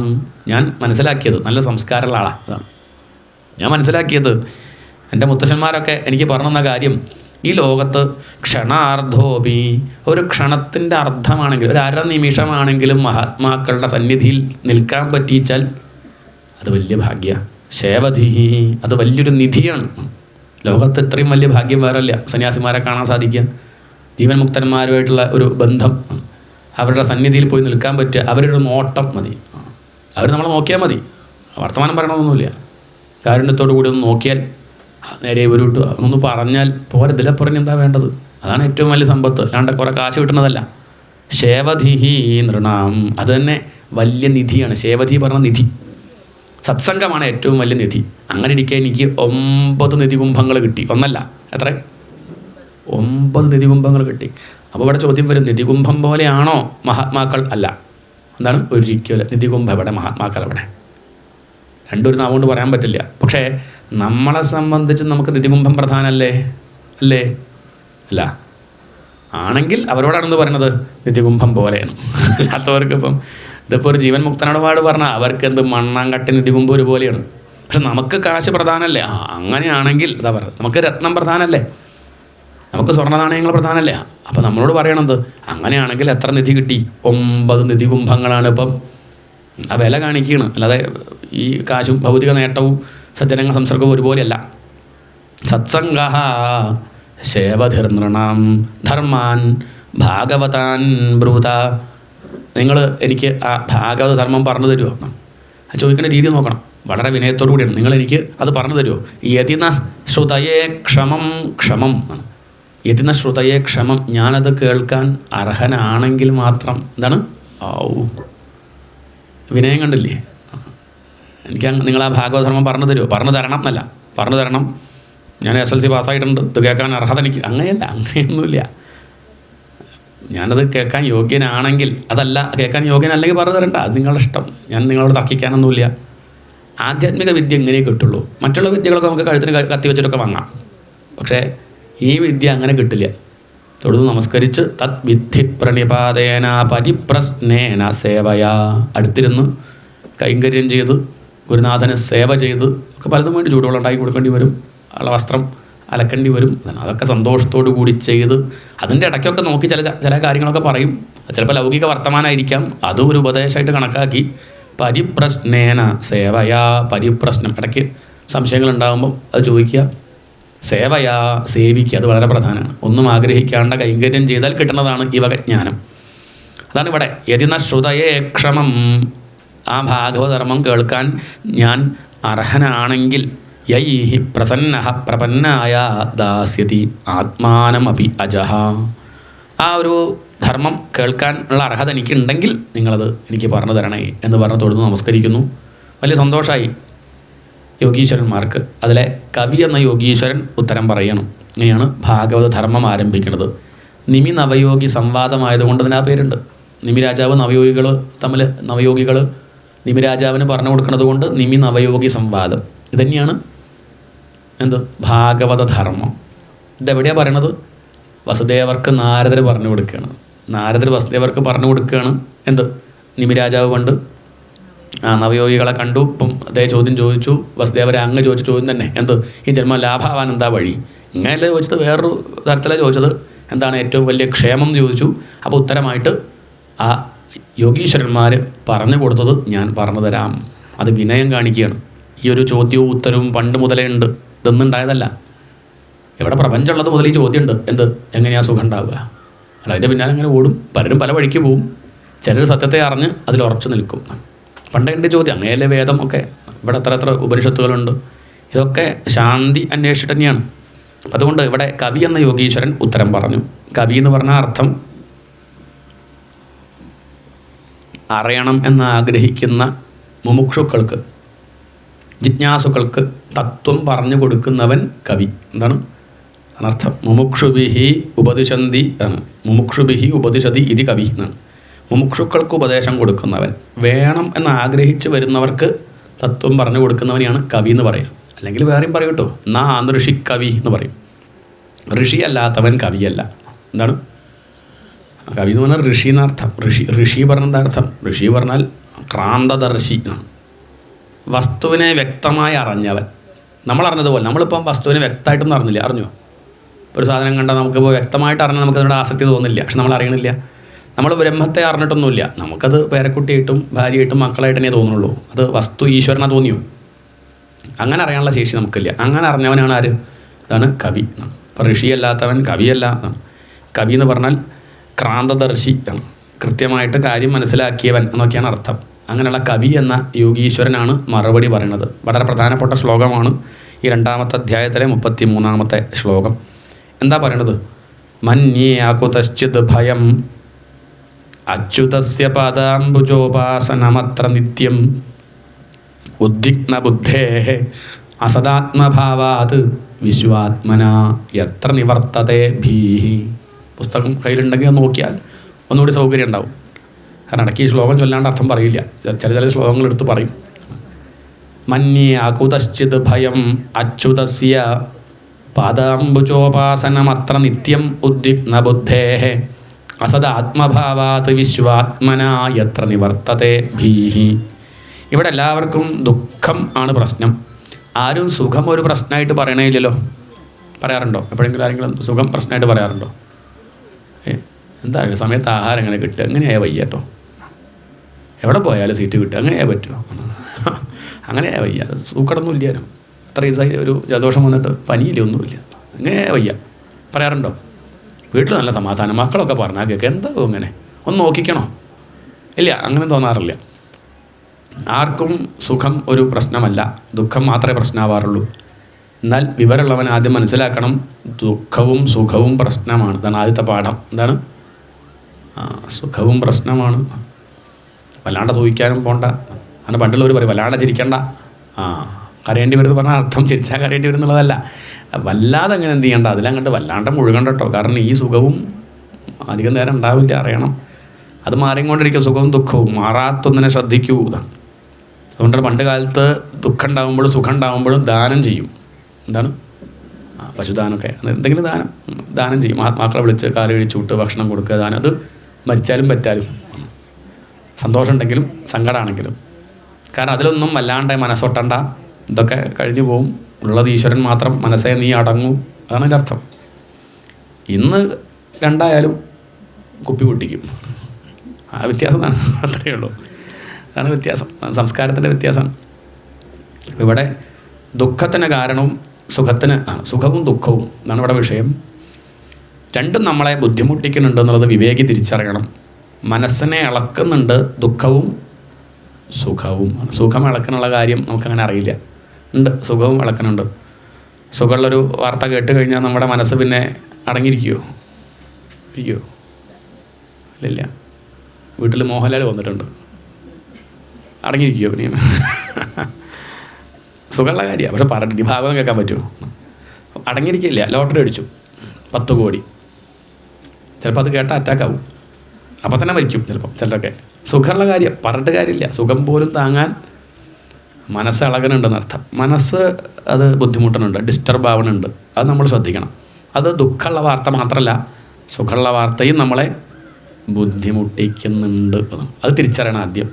മന്യകുതശ്ചിത് ഭയം അച്യുതസ്യ പാദാംബുജോപാസനമത്ര നിത്യം ഉദ്വിഗ്ന ബുദ്ധേഹേ. സുഖവും ദുഃഖവും നമ്മുടെ ബുദ്ധിയെ എന്ത് ചെയ്യുന്നുണ്ട്? ഉദ്വിഗ്നമാക്കുക, പറഞ്ഞാൽ ഇളക്കുക. ബുദ്ധി ഇങ്ങനെ ഉറച്ച് നിൽക്കവും, അതങ്ങോട്ട് ഇളകാൻ അധികം സമയം വേണ്ട. ഇപ്പം മനസ്സ് ശാന്തമായിട്ട് നിൽക്കവും. ഇതില്ലാണ്ടിയാവുക ഒരു മെസ്സേജ് വന്നാൽ മതി പോരെ, മൊബൈലൊന്ന് റിങ് ചെയ്താൽ മതി. നമ്മൾ നോക്ക്, ഇനി റിങ് ചെയ്യാണ്ടിരുന്നാലും നോക്കും, എന്താ മൊബൈൽ ഓഫായോ, ആരും വിളിക്കുന്നില്ലല്ലോ, എന്തേ പറ്റി, കേടായോ, അത് കണ്ടാൽ മതി. അതുകൊണ്ട് ശ്രദ്ധ പോയില്ലേ. ഉദ്വിഗ്ന ബുദ്ധേഹേ, ഈ ശാന്തമായ മനസ്സ് അത് കലങ്ങാൻ അധിക സമയം വേണ്ട. എന്നാൽ ശാന്തമാവാനോ അത്ര 7 ദിവസം ഇരുന്ന് ഇങ്ങനെ ധ്യാനിച്ച് ഒക്കെ നോക്കി ഭാഗത്തൊക്കെ കേട്ട് ഇങ്ങനെയൊക്കെ വളരെ കഷ്ടപ്പെട്ടാൽ ആ തടാകം ഒന്ന് ശാന്തമാവും. അടുത്തിട്ട് വരെ കാണാം, അത്രയ്ക്ക് തെളിഞ്ഞു. പക്ഷെ അതിലൊരു ഒരു ഒരു പുളിയുടെ ഇല വീണാൽ മതി, പിന്നെ ഓളങ്ങളുണ്ടാവും. പിന്നെ അത് പഴയതുപോലെ ആവാൻ എത്ര നേരം കാത്തിരിക്കണം? ചെറിയൊരു തരി വീണാൽ മതി. അതവർ മനസ്സ് അടങ്ങണച്ചാൽ അത്ര എളുപ്പമല്ലെന്നർത്ഥം. അത് കേടാവാനും അധികം പ്രയാസമൊന്നുമില്ല. നമ്മളുടെ ചെറിയൊരു ജാഗ്രതക്കുറവ് മതി നമ്മൾ അധപ്പതിക്കാൻ. ആചാര്യസ്വാമികൾ പറയും, പന്ത് തട്ടി കുട്ടി കളിക്കുന്നത് പോലെയാണ്. സ്റ്റെപ്പിൻ്റെ മുകളിൽ നിന്ന് പന്ത് തട്ടി കളിക്കുമ്പോൾ എന്താ ഉണ്ടാവുക? ഒന്ന് കൈ വിട്ടാൽ, ഒരു തട്ട് മാറിയാൽ അത് സ്റ്റെപ്പിലേക്ക് വീണാൽ പിന്നെ പറയണ്ട, പിന്നെ തട്ടണ്ട, പിന്നെ അതങ്ങനെ പോയി പോയി പോയി പോയി അധപ്പതിക്കും, താഴത്തേക്ക് വീഴും. ഇതുപോലെയാണ് നമ്മുടെ കൈ ഒന്ന് ജാഗ്രതക്കുറവ് സംഭവിച്ചാൽ ഈ മനസ്സങ്ങനെ പോയി പോയി പിന്നെ ഇങ്ങോട്ട് കിട്ടില്ല. കുറച്ച് ദിവസം ഒന്ന് ഭാഗവതം വായിക്കാണ്ട് കേൾക്കാണ്ടിരുന്നാൽ മതി. പിന്നെ ഇപ്പോൾ ഒന്നും തോന്നണില്ല, ഇപ്പം അങ്ങനെ പരദൂഷണം പറഞ്ഞിരിക്കാൻ ഇഷ്ടം, അത്രയേ ഉള്ളൂ. കുറ്റങ്ങനെ കേൾക്കുക, പറയുക, ചിത്തവാർത്തകൾ ഇങ്ങനെ കേൾക്കുക, അതിലൊക്കെ ഒരു രുചി വന്നു എന്നർത്ഥം. ഇത് പോയി, അതാണ്. അധപ്പതിക്കാൻ അധികം സമയം വേണ്ടെന്നർത്ഥം. അതുകൊണ്ട് കരുതണം. എപ്പോഴും മനസ്സ് താഴത്തേക്കാണ് പോവുക, നമ്മളത് ഉയർത്തി മുകളിലേക്ക് കൊണ്ടുപോകുന്നെ വേണം. അതിന് നമ്മളായിട്ട് തന്നെ അധ്വാനിക്കണം. സ്വാഭാവികമായിട്ട് മുകളിലേക്ക് പോകുമ്പം പോട്ടെ പറയുന്ന അത് പോവില്ല. നമ്മളായിട്ട് തന്നെ എന്ത് ചെയ്യണം? അതാണ് ഉദ്ധരയത് ആത്മനാത്മാനം. നമ്മളായിട്ട് മനസ്സിന് താഴ്ത്തേണ്ട കാര്യമില്ല, അത് താഴ്ന്നു പോവും. വേണ്ടാത്തതിലേക്ക് താല്പര്യം മനസ്സിന് സ്വാഭാവികമായിട്ടുണ്ട്, എന്നാൽ നല്ലതിലേക്ക് താല്പര്യം സ്വാഭാവികമായിട്ട് ഇല്ല. നമ്മൾ ഉണ്ടാക്കണം. അത് നമ്മൾ നിർബന്ധിച്ച് ഉണ്ടാക്കിയത് സ്വാഭാവികമാവും. കുറച്ച് കാലം നമ്മൾ കഷ്ടപ്പെട്ടിട്ട് വന്നിരുന്ന് കേട്ടാൽ, കുറച്ച് കാലം നമ്മൾ ഉറങ്ങാണ്ട് അങ്ങനെ കേട്ടാൽ, കുറച്ച് കഴിഞ്ഞാൽ കണ്ണൊക്കെ അടയും. അപ്പോൾ അങ്ങനെയൊക്കെ ആക്കിയിരുന്നാൽ മതി. ലേശം വെള്ളമൊക്കെ അതല്ലേ വേഗം വെച്ചത്, വെള്ളമൊക്കെ എടുത്ത് കളിക്കുക. അങ്ങനെ കുറച്ച് ദിവസം നമ്മളിങ്ങനെ ഉറങ്ങാണ്ടൊക്കെ കേട്ടാൽ പിന്നെ രക്ഷപ്പെട്ടു, ട്രാക്ക് കയറി, പിന്നെ അങ്ങനെ പോയിക്കോളും. ആദ്യം അങ്ങനെ പറ്റിക്കോളുന്നില്ല. അപ്പം മനസ്സ് ഉദ്വിഗ്ന ബുദ്ധേഹേ അസദാത്മഭാവാത്, മനസ്സങ്ങോട്ട് ഇളകിയാൽ ഇല്ലാത്തതിനെയൊക്കെ പിടിച്ചിട്ട് എൻ്റെ ആക്കും. അസത്തുക്കളെയൊക്കെ ആത്മഭാവാത്, ഈ ശരീരം ഞാൻ എന്ന് വിചാരിക്കും. അതാണ് ആദ്യത്തെ പ്രശ്നം. ശരീരം അല്ല, ഞാനല്ല, പക്ഷേ അസദാത്മഭാവാത്, ഈ അസത്തായിരിക്കും ശരീരത്തെ ഞാൻ എന്ന് വിചാരിച്ചു. ശരീരത്തെ മാത്രമല്ല, ശരീരവുമായിട്ട് ബന്ധപ്പെട്ടതൊക്കെ, വേഷം ഞാൻ, വീട് ഞാൻ, എൻ്റെ ഭാര്യ ഞാൻ, എൻ്റെ കുട്ടി ഞാൻ, അച്ഛൻ അമ്മ, അതിലൊന്നും വല്ലാണ്ടുണ്ടാവാറില്ല. അതൊന്നും എന്നാലും അങ്ങനെ ഓരോന്നിൽ അസദാത്മഭാവാത്, ഇതൊന്നും ഞാനല്ല, പക്ഷെ എന്ത് ചെയ്യാം, ഞാൻ എന്ന് വിചാരിക്കുകയാണ്. ഈ ലോകത്തിൽ തന്നെ ഞാൻ എന്ന് വിചാരിക്കുക. അസദാത്മഭാവാത്, അതോടുകൂടി ദുഃഖം തുടങ്ങുകയും. അപ്പം ഭയം, ദുഃഖമാണ് പ്രശ്നമെങ്കിൽ ദുഃഖത്തിന് കാരണം ഭയമാണ്. അകുതശ്ചിത് ഭയം, എന്നാൽ ഭഗവാനെ സേവിക്കുന്ന ഒരാൾക്ക് ഒന്നിനോടൊന്നില്ല, ഭയമില്ല. അതെന്താ അതിന് കാരണം എന്നുള്ളത് പറയാം. ആദ്യം ദുഃഖത്തിന് കാരണം ഭയമാണെന്ന് ഉറപ്പിക്കണം. എന്താണ് ദുഃഖം ഉണ്ടെങ്കിൽ അതിന് കാരണം ഭയമാണെന്ന് സമ്മതിക്കണം ആദ്യം. ദുഃഖമുണ്ടോ? ഉണ്ട്. എന്നാൽ അതൊന്ന് ആലോചിക്കൂ, എന്താ ദുഃഖം? നമുക്ക് ദുഃഖം ഉണ്ടെങ്കിൽ എന്താ ആ ദുഃഖം എന്നുള്ളത് വിളിച്ച് പറയണ്ട, മനസ്സിൽ വെച്ചാൽ മതി. എന്താണ് ദുഃഖം? എന്നെ ദുഃഖമുണ്ട്. ഉണ്ട്. അപ്പം ചോദ്യം അടുത്തത്, ആ ദുഃഖത്തിന് കാരണം ഭയമല്ലേ? ആണോ? അല്ലേ? ഭയമാണ് ദുഃഖത്തിന് കാരണം. മനസ്സിലാവും. ഭയം എന്ന് പറഞ്ഞാൽ നാളെ എന്താ ഉണ്ടാവുക? ഉത്കണ്ഠ അല്ലേ? അതല്ലേ ദുഃഖത്തിന് കാരണം അല്ലേ? ആണ്. നാളെ വയ്യായ വരുമോ, രോഗം വരുമോ, കയ്യിലുള്ള കാശ് നഷ്ടപ്പെടുമോ, ഈ ആരോഗ്യം ഇല്ലാണ്ടാവുമോ, അൾഷിമേഴ്സ് വരുമോ, നാളെ ഭാഗവതം കേൾക്കാൻ പറ്റാണ്ടായി പോവുമോ? ആ ദുഃഖമൊന്നും വല്ലാണ്ടല്ലേ ആർക്കും. അങ്ങനെയൊക്കെയുള്ള അല്ലേ ഓരോന്ന്, നാളെ എന്താ ഉണ്ടാവുക അല്ലെ, ഭാവിയെക്കുറിച്ച് ഓർത്തിട്ടാണ്. അപ്പം ഭയം ആണ്. ഇപ്പം ദുഃഖത്തിന് കാരണം എന്താ? ഭയം, പേടിയാണ്. കുട്ടി വരാൻ വൈകി, പേടി. എന്താ കാരണം? ഭയം. എന്തെങ്കിലും പറ്റുമല്ലോ, ഇത്രയും ലോറിക്ക് ചക്രം, എന്തെങ്കിലും അതൊന്ന് സ്പീഡിലാണ് വണ്ടികളൊക്കെ പോണത്, വേണ്ടാത്തതിലേക്കേ പോവുക. അപ്പം ഭയമാണ് ദുഃഖത്തിന് കാരണം. അടുത്ത ചോദ്യം, ഭയം എങ്ങനെ ഉണ്ടായി? ഭയത്തിന് കാരണം എന്താ? ഭയത്തിന് കാരണം ദ്വിതീയാദ്വൈ ഭയം ഭവതി, രണ്ട് എന്നുള്ള വിചാരമാണ് ദുഃഖത്തിന് ഭയത്തിന് കാരണം. രണ്ട് എന്നുള്ള വിചാരം. ഞാൻ മാത്രമാണെങ്കിൽ എനിക്ക് ഭയമില്ല, ഞാൻ മാത്രമാണെങ്കിൽ ഭയമുണ്ടോ? നമ്മളെ ലോകത്തുള്ളൂ വിചാരിക്കുക, ഭയമുണ്ടോ? ഉണ്ടോ? കള്ളനായിട്ട് വരുന്ന ആളും ആരാ? ഞാൻ തന്നെയാണ്. പിന്നെ ഇപ്പം എന്താ പ്രശ്നം? വീട്ടിലിരിക്കുമ്പോൾ കള്ളൻ വന്നു, കള്ളനാരാ? ഹായ്, എന്താ നേരത്തെ വൈകിപ്പോയത് എന്താ ചോദിക്കും, ഉത്തരം അത് ഞാൻ തന്നെയാണ്. ഇപ്പം നമുക്ക് കള്ളനെ പേടി പറഞ്ഞാൽ കള്ളൻ വേറെ, ഞാൻ വേറെ. അതുകൊണ്ടാണ് ഇനിയിപ്പം ഭാഗവതത്തിൽ തന്നെ ഇനിയിപ്പം ശ്രീശുകർ പറയും, പരീക്ഷത്തെ തൻ്റെ ഉള്ളിലും തന്നെ കടിക്കാൻ വരുന്ന തക്ഷകൻ്റെ ഉള്ളിലും ഉള്ളത് ആരാ? ഒരേ ഒരു ചൈതന്യമാണോ? അതാണ് വാസ്തവത്തിൽ നീ. തക്ഷകലിനും ആരെ കാണുകയാണ്? കണ്ണാടി നോക്കിയ പോലെ. നമ്മൾ കണ്ണാടി നോക്കിയാൽ പേടിക്കുമോ? പേടിക്കുമോ? എന്നെന്തോ കുഴപ്പമുണ്ട്. അത് ഞാൻ തന്നെയാണ്. പിന്നെ ഇപ്പം എന്താ പേടിക്കാൻ? ഒന്നായ നിന്നെ ഇഹ രണ്ടെന്നു കണ്ട അളവിലുണ്ടായൊരിണ്ടൽ. ഒന്നായ നിന്നെ, ഈശ്വരൻ ഒന്നാണ്. ഏകമേവ അദ്വിതീയം, ഇതാണ് നിയമം. ഒന്നേ ഉള്ളൂ, രണ്ടില്ല. രണ്ട് കാണുന്നുണ്ടല്ലോ, ആ കാണുന്നത് നമുക്ക് തിമിരമുള്ളതുകൊണ്ടാണ്. എന്താണ്? ആ കണ്ണിന് കാഴ്ചയില്ലാത്ത ആൾക്ക് രണ്ട് സൂര്യനെ കാണും. അത് സൂര്യൻ്റെ കുഴപ്പമല്ല, സൂര്യനെ കുറ്റം പറയേണ്ടത്. നമ്മുടെ കാഴ്ചയ്ക്ക് കുഴപ്പത്തിന് സൂര്യനെ പറഞ്ഞിട്ട് പറ്റൂ. ഇത് മഞ്ഞ ലോക പറഞ്ഞാൽ പറ്റും. ലോക മഞ്ഞയിട്ടല്ല, കണ്ണടന്ന് കഴിയാൽ മതി. മഞ്ഞ കണ്ണട വെച്ചാൽ പിന്നെ മഞ്ഞയിട്ട് കാണും. അത് നമ്മുടെ കുഴപ്പമാണെന്ന് അർത്ഥം. അതാദ്യം അംഗീകരിക്കണം. കാരണം നമ്മുടെ ബുദ്ധിക്കനുസരിച്ചല്ല നമ്മൾ കാണുന്നത്. എല്ലാവരും ഒരുപോലെ അല്ലല്ലോ. നമ്മുടെ മനസ്സിനനുസരിച്ച്, ഇന്ദ്രിയങ്ങൾക്കനുസരിച്ചാണ് കാണുന്നത്. നമ്മുടെ വിവരത്തിനനുസരിച്ചാണ് കാണുന്നത്. അതുകൊണ്ട് എന്ത് ചെയ്യരുത്? അത് ലോകത്തിൻ്റെ കുഴപ്പമായിട്ട് പറയരുത്. ഒന്നായ നിന്നെ ഇഹ, ഈശ്വരൻ ഒന്നേ ഉള്ളൂ, ഓടൊന്നേ ഉള്ളൂ. ആ ഓടൻ എന്തൊക്കെയായിട്ട് കാണുന്നു? വിളക്കായിട്ട് കാണുന്നു, കിണ്ടിയായിട്ട് കാണുന്നു. രണ്ടെന്നോ കണ്ട അളവിൽ. അതോടുകൂടി ഇണ്ടലുണ്ടായി. ഇണ്ടലുണ്ടാവുക പറഞ്ഞാൽ ഈ ഓടൊന്ന്, ഈ കിണ്ടി ഒന്ന് പൊട്ടിയാൽ ശനിയാഴ്ച 12 മണിക്ക് കിണ്ടി പൊട്ടി, അതോടുകൂടി പ്രശ്നമായി. ഏത് ജ്യോത്സ്യനെ കാണുള്ളൂ അല്ലേ? നേരെ മറിച്ച് ഒന്നേ കാണുള്ളൂ തീരുമാനിക്കൂ. ഞാനിവിടെ ഓടിനെ കാണുള്ളൂ. മൂശാരിക്കിപ്പോൾ കിണ്ടി പൊട്ടിയാലും പേടിക്കാനില്ല. കാരണം അയാൾ ഓടെ കാണുള്ളൂ. അയാൾക്ക് ആ ഓടിന് കുഴപ്പമൊന്നുമില്ല, ഓട് പോയില്ലല്ലോ. അതാണ് ഒന്നായ നിന്നെ ഇഹ രണ്ടെന്നു കണ്ട അളവിലുണ്ടായൊരിണ്ടൽ. ദുഃഖത്തിന് കാരണം ഭയമാണ്, ഭയത്തിന് കാരണം രണ്ട് എന്നുള്ള വിചാരം. രണ്ടുണ്ടെങ്കിൽ തുടങ്ങി പേടിയും ദുഃഖവും. നമുക്ക് നമ്മുടെ ആളുടെ കൂടെ ഇരിക്കുമ്പോൾ തന്നെ നല്ല സന്തോഷമല്ലേ അല്ലേ? നമുക്കൊന്നുകൂടി ഒന്ന് എന്താവും, നമുക്ക് ആത്മവിശ്വാസം ഉണ്ടാവില്ലേ അല്ലേ? ഇല്ല. അതെൻ്റെ ആളാണ്, എൻ്റെ പാർട്ടിക്കാരൻ അല്ലേ, എൻ്റെ ജാതി, എൻ്റെ മതം, എൻ്റെ അങ്ങനെ. അപ്പോൾ തന്നെ ആശ്വാസമുണ്ട്. ഞാൻ തന്നെയാണെങ്കിലോ പിന്നെ ഭയമില്ല. അതല്ല ഭക്തന്മാർക്ക് എന്തില്ല, ആരോടും അവർക്കെന്തില്ല, അവർക്ക് ഒക്കെ എൻ്റെ ആൾ അല്ലേ, ഒക്കെ വിഷ്ണു ഭക്തന്മാർ, അത്രയേ ഉള്ളവർക്ക്. അവർക്ക് ഭക്തി ഉണ്ടോ ഇല്ലയോ ചോദ്യമില്ല, ഇവരങ്ങനെ കാണുള്ളൂ. ഒക്കെ ഭഗവാന്റെ ആളുകൾ. അവർ അറിഞ്ഞില്ലെങ്കിലും അറിഞ്ഞാലും ഭഗവാന്റെ ആളുകൾ അല്ല, ഭഗവാൻ തന്നെ. എന്താ ഇപ്പോൾ രണ്ട് കണ്ടാൽ കുഴപ്പം ചോദിച്ചാൽ, രണ്ട് കണ്ടാൽ ചിലതിനോട് ഇഷ്ടവും സ്വാഭാവികമായിട്ട് ചിലതിനോട് അനിഷ്ടം ഉണ്ടാവും. എനിക്കിവിടെ ചിലരോട് ഇഷ്ടമുണ്ടെന്ന് പറഞ്ഞാൽ അർത്ഥം എന്താ? ചിലരോട് ഇഷ്ടക്കേടുണ്ടെന്നാണ്. ഇവിടെ ഒരാൾ മാത്രം രണ്ടുണ്ടാകുമ്പോഴേ ഉണ്ടാവുള്ളൂ. രണ്ടെന്ന് തോന്നിക്കഴിഞ്ഞാൽ ഇഷ്ടം അനിഷ്ടം. അതിന് ഒന്നും കൂടി നല്ല ഭാഷ പറയാം, രാഗം ദ്വേഷം. അതാണ് ശാസ്ത്രീയ ഭാഷ. രാഗം എന്ന് പറഞ്ഞാൽ ഇഷ്ടം, ദ്വേഷം എന്ന് പറഞ്ഞാൽ അനിഷ്ടം. ചിലതിനോട് ഇഷ്ടം, ഇഷ്ടമുള്ളത് അടുത്തേക്ക് വരണം തോന്നും, ഇഷ്ടമില്ലാത്തത് വിട്ടു പോകണം തോന്നും. പക്ഷെ നടക്ക തിരിച്ചാ, ഇഷ്ടമില്ലാത്ത അടുത്തേക്ക് വരും, ഇഷ്ടമുള്ളത് പോവുകയും ചെയ്യും. അതോടുകൂടി ദുഃഖം കൂടുകയാണ്. അപ്പം രാഗവും ദ്വേഷവും വെച്ചാൽ പ്രശ്നമാണ്. രാഗവും ദ്വേഷവും ഇല്ലാണ്ടിരിക്കാൻ ഏറ്റവും നല്ലത് എന്താ? ഈ അറിവുണ്ടായാൽ മതി. എന്ത്? ഒന്നേ ഉള്ളൂ, ഈശ്വരനേ ഉള്ളൂ എന്ന് പറഞ്ഞാൽ എന്തില്ല, എനിക്കൊന്നിനോടും രാഗവും ഇല്ല ദ്വേഷവും ഇല്ല. കാരണം എന്നിൽ അന്യമായിട്ടൊന്നും ഞാൻ കാണുന്നില്ല. എനിക്ക് എന്നോട് രാഗവും ദ്വേഷവും ഇല്ല. എന്താണ്? എനിക്ക് എന്നോടെന്ത്, ഞാനേ ഉള്ളൂ. അങ്ങനെ ഉണ്ടാകും പ്രത്യേകിച്ച് ഒന്നുമില്ല, ആനന്ദം മാത്രം. ഇപ്പം രാഗവും ദ്വേഷവും വെച്ചാലുള്ള കുഴപ്പം എന്താ ചോദിച്ചാൽ ഞാൻ പറയാം. ഞാനിപ്പോൾ ഇവിടെ പറയുന്ന സമയത്ത് നിങ്ങളോട് എനിക്ക് രാഗം ഉണ്ട് വിചാരിക്കുക, ചിലരോട് ഇഷ്ടമുണ്ട് വിചാരിക്കുക. ആ ഇഷ്ടമുള്ളവർ ഞാൻ പ്രഭാഷണം ചെയ്യുമ്പോൾ ഉറങ്ങിപ്പോയാൽ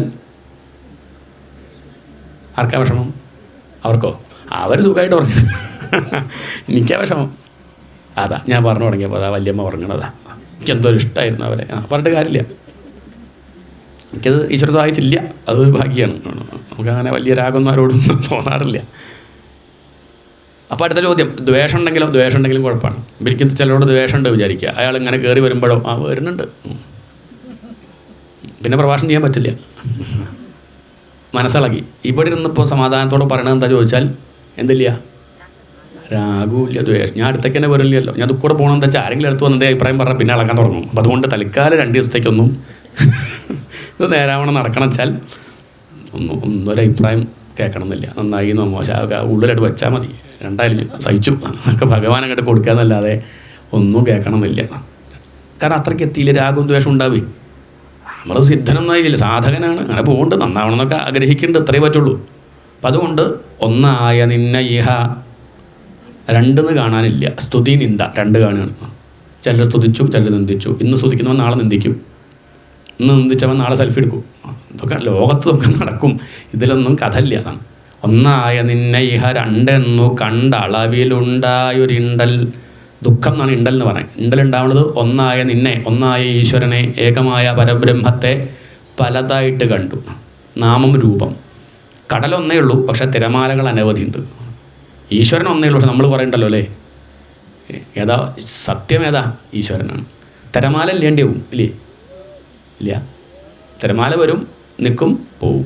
നമ്മളും വരും, നിൽക്കും, പോകുമെന്ന് പറയുമ്പോൾ വിഷമമൊക്കെ ഉണ്ട്, എന്നാലും പോവും. പോകാണ്ടിരിക്കാൻ വയ്യല്ലോ. നമുക്ക് ബർത്ത് ഡേറ്റ് ഉണ്ട്, ഡെത്ത് ഡേറ്റും ഉണ്ട്, എക്സ്പയറി ഡേറ്റ് ഉണ്ട് ഇല്ലേ? കുറച്ച് കഴിഞ്ഞാൽ പോവും. അപ്പോൾ വന്നു പോയി. ചോദ്യം എന്താ വെച്ചാൽ ഇത് എവിടുന്ന് വന്നു എന്നാ? എവിടുന്നാണ് വന്നത്? തിരമാല എവിടുന്നാണ് വന്നത്? ഉത്തരം പറയാൻ പറ്റും. എവിടുന്നാ? കടലിൽ നിന്ന് വന്നു അല്ലേ? സംശയമുണ്ടോ? ഇല്ല. സംശയം ഉണ്ടാക്കി നനീറ്റുക്കോ? സംശയം ഉണ്ടെങ്കിൽ ഇല്ല, അതൊന്നുമില്ല. എവിടെയാണ് നിൽക്കണത് തിരമാല? എവിടെയാ? കടലിൽ. അതിൽ നിന്ന് ഒരാൾക്ക് സംശയം. ഉണ്ടായത് എവിടുന്നാ? കടലിൽ നിന്ന്. നിൽക്കണത് എവിടെയാ? കടലിൽ. എവിടേക്കാ ഇല്ലാണ്ട് ആവണത്? ലയിക്കണത് എവിടേക്കാ? അപ്പം അടുത്തൊരു ചോദ്യം, കടലും തിരമാലയും വേറെയാണോ? പിന്നപ്പം തന്നെ ഉണ്ടായി നിന്ന് പോയി എന്ന് പറഞ്ഞു, രണ്ടും ഒന്നല്ലേ? നാമരൂപം, അത്രയേ ഉള്ളൂ. നാമം രൂപം, അത് നമ്മൾ കൽപ്പിച്ചതാ. തിരമാല നമ്മൾ പേരിട്ടു, എന്നിട്ട് നമ്മളത് ആഘോഷിച്ചു. തിരമാല ഉണ്ടായി എന്ന് പറഞ്ഞ് ലഡു കൊടുക്കുക, അതിന് വലുതായി ഷഷ്ടി പൂർത്തിയായി പറഞ്ഞിട്ട് ആഘോഷിക്കുന്നു. അത് കഴിഞ്ഞ് അത് മരിച്ചു എന്ന് പറഞ്ഞ് റീത്ത് വയ്ക്കുന്നു. ഇതൊക്കെ നമ്മുടെ വിവരക്കേട് എന്നല്ലാതെ കടൽ പറയണത് എനിക്കൊരു മാറ്റവും ഉണ്ടായില്ല, താനെന്തിനിപ്പോൾ സന്തോഷിച്ചത്, താനെന്തിനെ ദുഃഖിച്ചത്, എനിക്കൊരു മാറ്റവും തിരമാല ഉണ്ടായപ്പോഴും ഇല്ല, അതവിടെ നിൽക്കുമ്പോഴും ഇല്ല, അത് ലയിച്ചപ്പോഴും ഇല്ല. തിരമാലകൾ നമ്മൾ എണ്ണാൻ തുടങ്ങിയാൽ അവസാനം ഉണ്ടാവില്ല. പക്ഷേ ഇതൊക്കെ കടൽ എന്നറിയണവന് പിന്നെ എണ്ണലൊന്നും ഇല്ല, അയാൾ നിർത്തി. എന്താണ്? ഇനി അയാൾ എണ്ണ നിൽക്കണില്ല, ഇനിയിപ്പോൾ ഞാൻ അതിനൊന്നും നിൽക്കണില്ല, കടലേ ഉള്ളൂ ആണ്. കടലും ചിലപ്പോൾ നാളെ ഇല്ലാണ്ടി ആയിക്കട്ടോ, എന്നാലും ആരില്ലാണ്ടി ആവില്ല, വസ്തു ബ്രഹ്മം അതില്ലാണ്ടി ആവില്ല.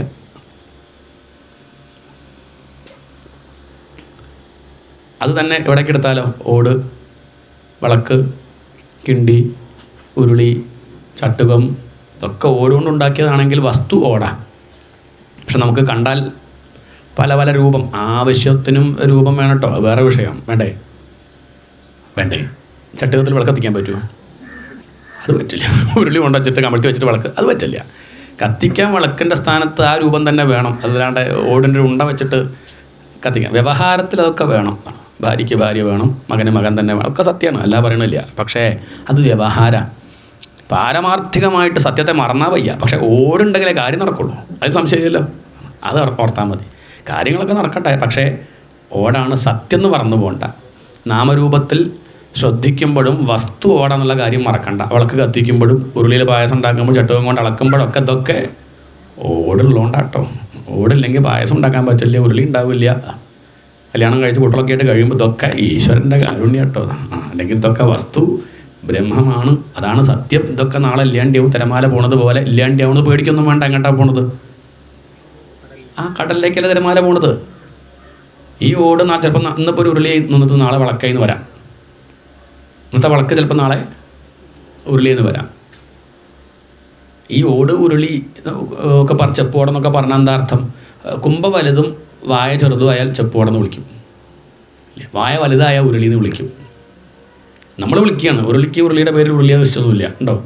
മിസ്റ്റർ ഉരുളി, ഉരുളിക്ക് എന്ത് ഉരുളി? അതിനറിയില്ല അതിൻ്റെ പേര് ഉരുളി. നമ്മളിങ്ങനെ പറയണത് അത് ഉരുളിയാണ്, മറ്റേ ചട്ടുകമാണ്. പക്ഷെ ഇതൊക്കെ വാസ്തവത്തിൽ ഓടാണ്. ഇതിങ്ങനെ ആവർത്തിച്ചുകൊണ്ടിരിക്കും. ഇതന്നെയാണ് ഭാഗവതം മുഴുവൻ. ഓട് ഉരുളി ചട്ടുകമായിട്ട് നടക്കുകയാണ്. ചില ചോദിക്കും തന്നെ അങ്ങനെ പറഞ്ഞുകൊണ്ടിരിക്കണം. ഇത്രയൊക്കെ പറഞ്ഞിട്ട് മനസ്സിലായോ? ഇല്ല, എന്നാലും പറയും. അല്ല എത്രയൊക്കെ ഇത് പറഞ്ഞിട്ട് നിങ്ങൾ ദുഃഖം മാറണില്ലല്ലോ. ഇല്ല, മാറണത് വരെ അത് അത്രയേ ഉള്ളൂ.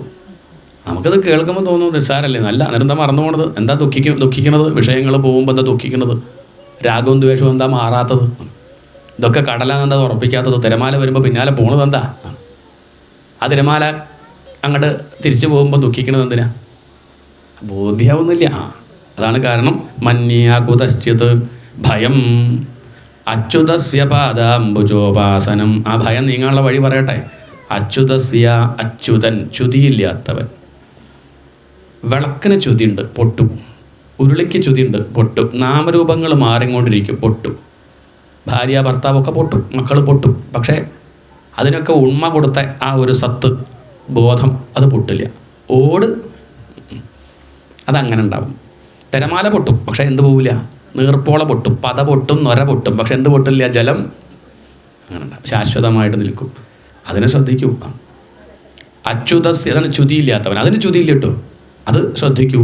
പാദാംബുജോപാസന, അച്യുതൻ്റെ പാദത്തെ നിത്യം ഉപാസിക്കൂ. ഇത് ഭക്തി സമ്പ്രദായത്തിൽ പറയാണ്. പറഞ്ഞതിൻ്റെ അർത്ഥം എന്താ വെച്ചാൽ, ഉരുളി കാണുമ്പോഴും ഓടിനെ ശ്രദ്ധിക്കൂ. ഭാര്യയെ കാണുമ്പോഴും ഭർത്താവിനെ കാണുമ്പോഴും ഈ ഭാര്യയും ഭർത്താവൊക്കെയാണ് നിൽക്കുന്നത് ആ പരമാത്മ ചൈതന്യമാണെന്ന് ഉറപ്പിക്കൂ. മക്കളായിട്ട് നിൽക്കുന്നതും മിത്രമായിട്ട് നിൽക്കുന്നതും ശത്രുവായിട്ട് നിൽക്കുന്നതും അതാരാ? ആ ഗുരുവായൂരപ്പൻ്റെ ഒരു വേഷം കേട്ടല്ലേ. നമ്മളെ നോക്കി ചിത്ത വിളിക്കുക ആര്? ഭഗവാൻ തന്നെ. ചിലപ്പോൾ അയാൾ അറിഞ്ഞോളുന്നില്ല, പക്ഷെ നമുക്ക് മനസ്സിലായത് ഈ ശത്രുവായിട്ട് നിൽക്കുന്നതും ഭഗവാൻ തന്നെയാണ്. തൻ്റെ ഉള്ളിൽ രാഗദ്വേഷം അടങ്ങിയോ നോക്കുകയാണ്, പരീക്ഷിക്കുകയാണ് എന്ന് മനസ്സിലാക്കുമ്പോൾ ഒരു വിവേകി, ഒരു സാധകൻ അങ്ങനെയാണ് കരുതാൻ. സാധകൻ അല്ലെങ്കിൽ അങ്ങോട്ട് തിരിച്ച് രണ്ട് പറയുക ചെയ്യുക. കഴിഞ്ഞു, തോറ്റു, ആ പരീക്ഷയിൽ തോറ്റു എന്നർത്ഥം. അതാണ് വ്യത്യാസം. പാദാംബുജോപാസനമത്ര നിത്യം. നിത്യം എന്ന് പറഞ്ഞാൽ ദിവസവും എന്നുള്ള അർത്ഥമല്ല, എപ്പോഴും. ദുഃഖം വരുമ്പോഴും സുഖം വരുമ്പോഴും അതൊന്നുമില്ല. വെയിലോ മഴയോ ചൂടോ തണുപ്പോ ചോദ്യമില്ല. എപ്പോഴും എന്തേ ശ്രദ്ധിക്കുന്നുള്ളൂ? ഈ ഉരുളിയും വിളക്കൊക്കെ കാണുമ്പോൾ ഓടിനെ ശ്രദ്ധിക്കുന്നത് പോലെ ഈ കാണുന്ന പ്രപഞ്ചത്തിൽ എന്ത് വ്യവഹാരം ചെയ്യുമ്പോഴും ശ്രദ്ധ എവിടെയാ? യാതൊന്നു കാൺമതതു. ഒക്കെ ഇഷ്ടമുണ്ടല്ലേ? ഒക്കെ അറിയാം നമുക്ക്. യാതൊന്നു കാൺമതതു നാരായണ പ്രതിമ. ഇത് കാണാൻ പറ്റുന്നുണ്ടോ? അത് പാടിക്കൊണ്ടാണ് അടിക്കുക കൊതുവിനെ. യാതൊന്നോ കാണും അത് നാരായണ പോലെ. അതിൽ നാരായണനെ കാണാൻ പറ്റിയില്ല കൊതുവിൽ. ചൊല്ലാൻ എളുപ്പമാണ് അർത്ഥം. നമുക്ക് ചീത്ത കേൾക്കുമ്പോഴും അത് നാരായണ ശ്രുതിയായിട്ട് കേൾക്കാൻ പറ്റണം. അത് പറ്റും. ഒരു കൊതു മൂളുമ്പോഴും ഭഗവാന്റെ പാട്ട് പാടുക, കീർത്തനം പാടാൻ തോന്നണം. അങ്ങനെ ആയ കൊതുവിനോട് എന്തില്ല, ഉള്ളിൽ വൈരല്ല, ഉള്ളിൽ ഒന്നിനെയും ഭേദബുദ്ധിയില്ല. എല്ലാത്തിലും ഈശ്വരനെ കാണുന്നു, ഈശ്വരനിൽ എല്ലാം കാണുന്നു എന്നാണ്. അതാണ് അതിലെ താല്പര്യം. മന്യാ കുതശ്ചിത് ഭയം അച്യുതസ്യ പാദാംബുജോപാസനമത്ര നിത്യം. ഇങ്ങനെ നിത്യം അച്യുതനെ ഉപാസിക്കുന്ന ഒരു വ്യക്തിക്ക് രാഗദ്വേഷങ്ങളില്ല, അതുകൊണ്ട് ഭേദബുദ്ധിയില്ല, അതുകൊണ്ട് തന്നെ അയാൾക്ക് ഭയമില്ല, അതുകൊണ്ട് അയാൾക്ക് എന്തില്ല, ദുഃഖമില്ല.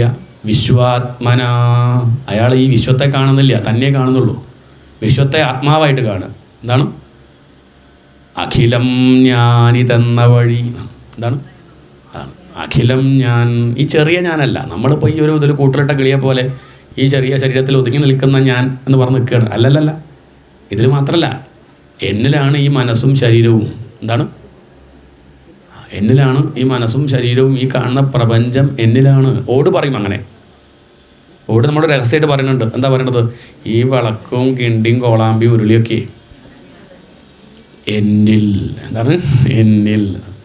ഇതുപോലെ നമ്മൾ പറയണം എന്ത്? ഈ കാണുന്നതൊക്കെ, ഈ കാണുന്ന ലോകത്ത് എന്തൊക്കെയോ കാണുന്നതൊക്കെ എവിടെയാ? ഇതിൻ്റെയൊക്കെ അടിസ്ഥാനം ഞാനാണ്. ഈ ജീവനും എന്നിലാണ്. അതാണ് ഒറിജിനൽ ഞാൻ. ജീവൻ ഡ്യൂപ്ലിക്കേറ്റാണ്, അത് പ്രതിബിംബമാണ്. എന്താണ്? ഈ പ്രതിബിംബം എപ്പോഴേ ഉണ്ടായി ചോദിച്ചാൽ, ബിംബം ഉണ്ടെങ്കിലേ പ്രതിബിംബം ഉണ്ടാവുള്ളൂ. നമ്മൾ കണ്ണാടിയുടെ മുന്നേ പോയി നിന്നു. ഏതാ ആദ്യം ഉണ്ടായി ചോദിച്ചാൽ എന്താ പറയുക? കണ്ണാടി കണ്ട ഞാനാണോ, അവിടെ നിൽക്കണ ഞാനാണോ? ഏതാ ആദ്യം ഉണ്ടായെന്ന് ചോദിച്ചാൽ രണ്ടും ഒരുമിച്ചുണ്ടാവും. ഇതുപോലെ ഈ പ്രപഞ്ചമാണോ ഈശ്വരനാണോ ഏതാ ആദ്യം ഉണ്ടായി ചോദിച്ചാൽ മൂന്നെണ്ണം ഒരുമിച്ചുണ്ടാവും. ഒന്ന് ജീവൻ, രണ്ട് ജഗത്ത്, മൂന്ന് ഈശ്വരൻ. എന്താണ്? അതാണ് ത്രിപുടി. മൂന്ന് വളവ്. പരബ്രഹ്മം അതിൽ മായ അങ്ങോട്ട് പ്രവർത്തിച്ചാൽ മൂന്നെണ്ണം ഉണ്ടാവുകയാണ്. ഈശ്വരൻ, ജഗത്ത്, ജീവൻ. ഈ ജഗത്ത് കാണുമ്പം നമ്മൾ അന്വേഷിക്കും ജഗത്തിന് കാരണം ആര്? ഒരു കാരണം വേണമെന്നുണ്ടെങ്കിൽ ഈശ്വരൻ. ജഗത്ത് കാണുന്നില്ലെങ്കിൽ വളരെ നന്നായി, അപ്പം ഞാനേ ഉള്ളൂ, ബോധം മാത്രമേ ഉള്ളൂ. കാണുന്നുണ്ടെങ്കിൽ എന്ത് വേണ്ടി വരും? ഈശ്വരനെ വെക്കേണ്ടി വരും. കാണുന്നവൻ ഞാൻ, ജീവൻ. ജീവൻ, ജഗത്ത്, ഈശ്വരൻ ഒരുമിച്ചാണ് വന്നത്. ഇത് ഒരുമിച്ച് തന്നെ അടങ്ങും ചെയ്യും. എവിടെ ശ്രദ്ധിച്ചാൽ? വസ്തുവിനെ ശ്രദ്ധിച്ചാൽ. ഉറങ്ങുമ്പോൾ പോയില്ലേ? ഉറങ്ങുമ്പോൾ ഞാനും പ്രപഞ്ചം ഉണ്ടോ? ഉറങ്ങിക്കഴിഞ്ഞാൽ ഭാര്യ മക്കളൊക്കെ ഉണ്ടോ? ഉണ്ടാവുമായിരിക്കും, നമുക്കറിയാം. നമ്മളെന്തായാലും അറിയണില്ല. അതാ ചോദ്യം. അവരുണ്ടോ ഇല്ല എന്നല്ല, നിങ്ങൾ അറിയണുണ്ടോ? അതാ ചോദ്യമുള്ളൂ. ഞാൻ ഒന്ന് മാത്രമേ ഉറങ്ങുമ്പോൾ അറിയണുള്ളൂ. എന്ത്? ഞാനുണ്ട്, ഞാനുണ്ട്, ഞാനുണ്ട്. ശ്വാസം വലിക്കണം, അതാണ് ഞാനുണ്ട്. അഹമസ്മി. ശ്വാസം വലിക്കുന്നില്ല എപ്പോഴും. അവളിൽ നിന്നിങ്ങനെ ശബ്ദം ഉണ്ടായിക്കൊണ്ടിരിക്കുന്നുണ്ട്. ഞാനുണ്ട്, അസ്മി ആണ്. അതിലൊരു സംശയം ആർക്കുമില്ല. ഞാനുണ്ടോ ഇല്ല സംശയമുണ്ടോ? ഇല്ല. നമുക്ക് ആകെ അനുഭവം അത് മാത്രമേ ഉള്ളൂ. അതിൽ ശ്രദ്ധിക്കൂ, അത് ആശ്രയിക്കൂ. അതാണ് ഭഗവാന്റെ പാദത്തെ ആശ്രയിക്കുക പറഞ്ഞതുകൊണ്ട് ഉദ്ദേശിച്ചത്. അത് അച്യുതനാണ്. ഒരിക്കലും ഞാൻ ഒരിക്കലും ഇല്ലാണ്ടാവില്ല. ആ ഞാൻ ഒരിക്കലും, ഈ ഞാനൊക്കെ ഇല്ലാണ്ടാവും. പക്ഷെ എന്നാൽ ആ ഞാൻ ഒരിക്കലും ഇല്ലാണ്ടാവില്ല. അത് അഹന്തയല്ല, അഹംബോധമാണ്. നമ്മൾ കുറേ എണ്ണത്തിന് ഈ അഹം എന്ന് പറയും. അഹംബോധം ഒരിക്കലും ഇല്ലാണ്ടാവില്ല. അഹംഭാവം അതില്ലാണ്ടായാൽ വളരെ നന്നായി. അതില്ലാണ്ടായാൽ ആര് പ്രകാശിക്കും?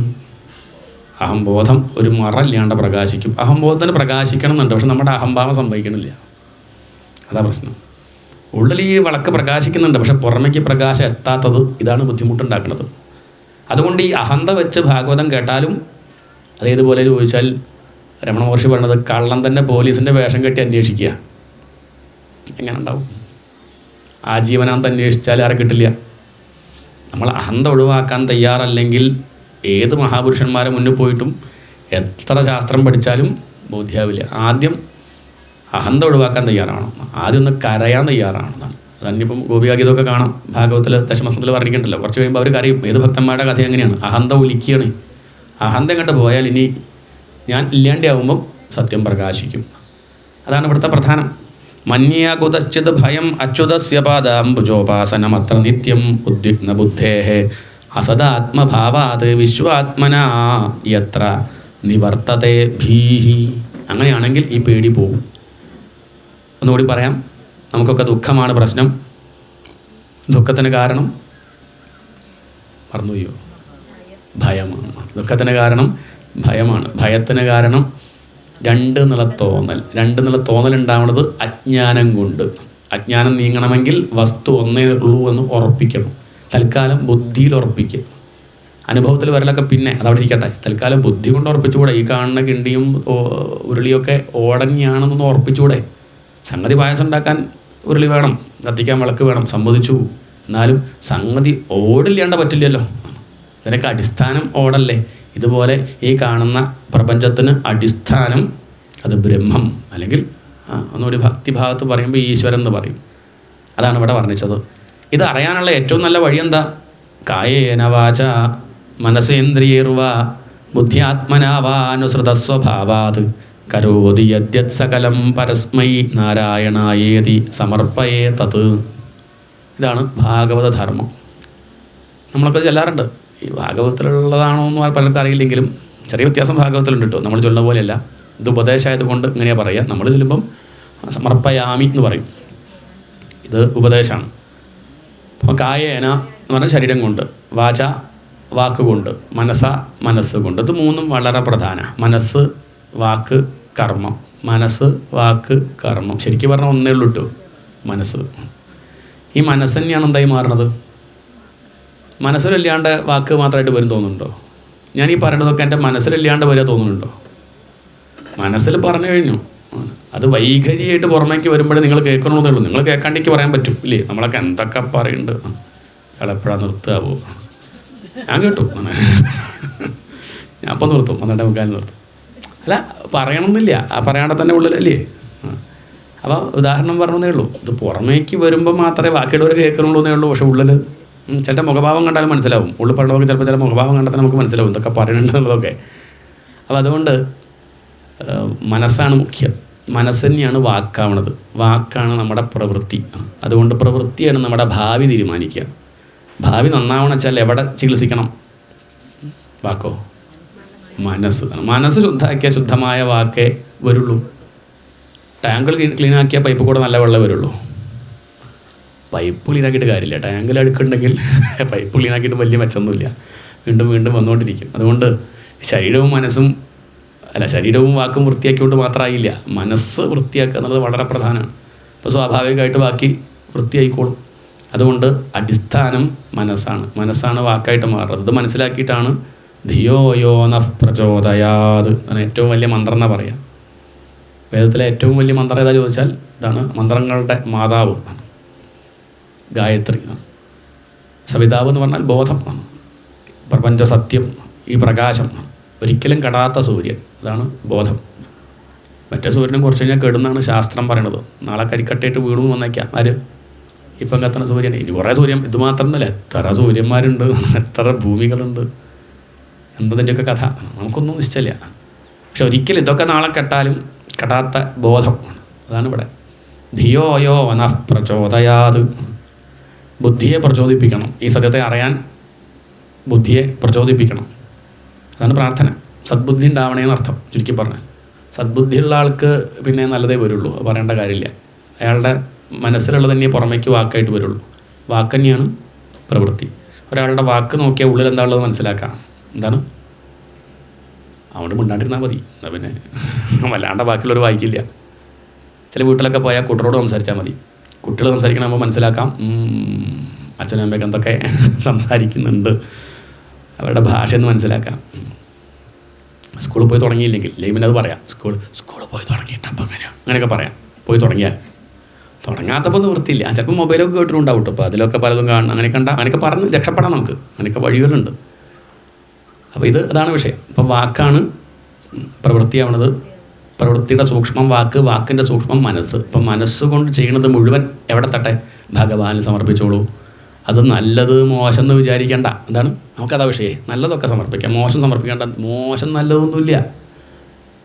അങ്ങനെ വെച്ചാൽ ഭഗവാൻ ഗീതയിൽ അർജുനോട് പറയാം, അർജുന യുദ്ധം ചെയ്യുമ്പം എനിക്ക് സമർപ്പിച്ചോളൂ. മനുസ്മര. ഒരാളെ കൊല്ലണ സമയത്തെ എന്ന് പറഞ്ഞാൽ ഇനി അങ്ങോട്ടൊരു ഉദാഹരണം പറയാനില്ലല്ലോ. ഒരാളെ കൊല്ലണതാണെങ്കിൽ ഇപ്പോൾ എന്ന് കരുതി കൊല്ലണമല്ല കേട്ടോ. ഇന്ന് വൈകുന്നേരം ഇനി അങ്ങനെ അതല്ല. ധാർമ്മികമായിട്ട് താൻ ചെയ്യുന്ന പ്രവൃത്തിയാണെങ്കിൽ ഇപ്പോൾ പട്ടാളക്കാരനാണ്, ഉള്ളിൽ ദേശം വിഷമമൊക്കെ ഉണ്ട്, അപ്പുറത്തുള്ള ആളെ വെടിവെക്കണം വെച്ചാൽ ബുദ്ധിമുട്ട് തോന്നുന്നുണ്ടെങ്കിൽ പേടിക്കണ്ട. ഈ ശ്ലോകം ചൊല്ല, എന്ത് മാമനുസ്മര കഴിഞ്ഞു യുദ്ധജ, ഒരു കുഴപ്പമില്ല. കാരണം എൻ്റെ ധർമ്മമാണത്. പട്ടാളക്കാരൻ പിന്നെ തൻ്റെ പണി ചെയ്യണ്ടേ?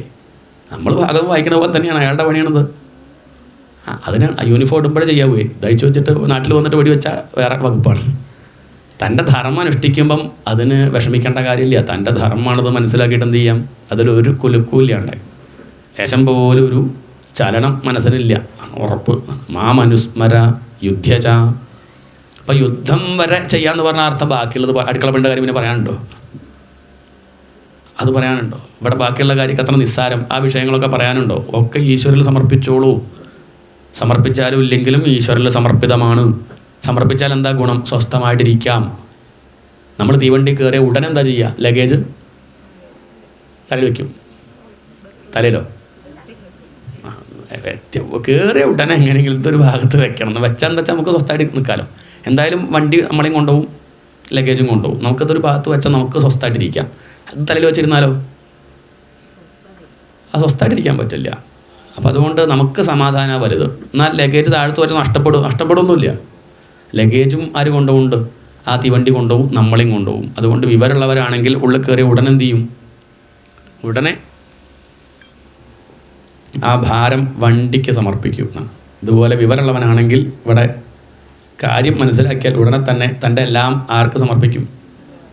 ആ മഹാശക്തിക്ക്, ഇതാണ് തീവണ്ടി, ഭഗവാന് സമർപ്പിക്കും. കാരണം മനസ്സിലായി അതാ കൊണ്ടുപോകുന്നത്. കാരണം ഞാൻ ഇവിടെ എത്തിയത് എൻ്റെ സങ്കല്പത്തിനനുസരിച്ചല്ല. സങ്കല്പിച്ചില്ല, നിശ്ചയില്ല, ഓർമ്മയിലില്ല. എന്തായാലും അത് പറയുന്നുണ്ടോ? നമുക്കാർക്കും ഓർമ്മ ഉണ്ടോ? അങ്ങനെ പറഞ്ഞതായിട്ട് ഇങ്ങനെ ആയിക്കോട്ടെ, കോട്ടയത്തായിക്കോട്ടെ, മഹാദേവൻ്റെ ക്ഷേത്രത്തിൻ്റെ അടുത്ത് ഒരു ജനനം, സ്ത്രീ ആയിക്കോട്ടെ, പ്രാർത്ഥിച്ചോ, പുരുഷനായിക്കോട്ടെ, ഇന്നയാളെ കല്യാണം, അതൊക്കെ പിന്നെ ഉണ്ടാവുമായിരിക്കും അല്ലേ? അതൊക്കെ പിന്നെ അങ്ങനെയൊക്കെ വിചാരിച്ച പോലെയൊക്കെ നടന്നു വന്നേക്കാം. പക്ഷേ ഇതൊക്കെ നടക്കണമെങ്കിൽ നമുക്ക് മനസ്സിലാക്കാം, ഇതൊന്നും ഇപ്പോൾ എൻ്റെ സങ്കല്പമല്ല.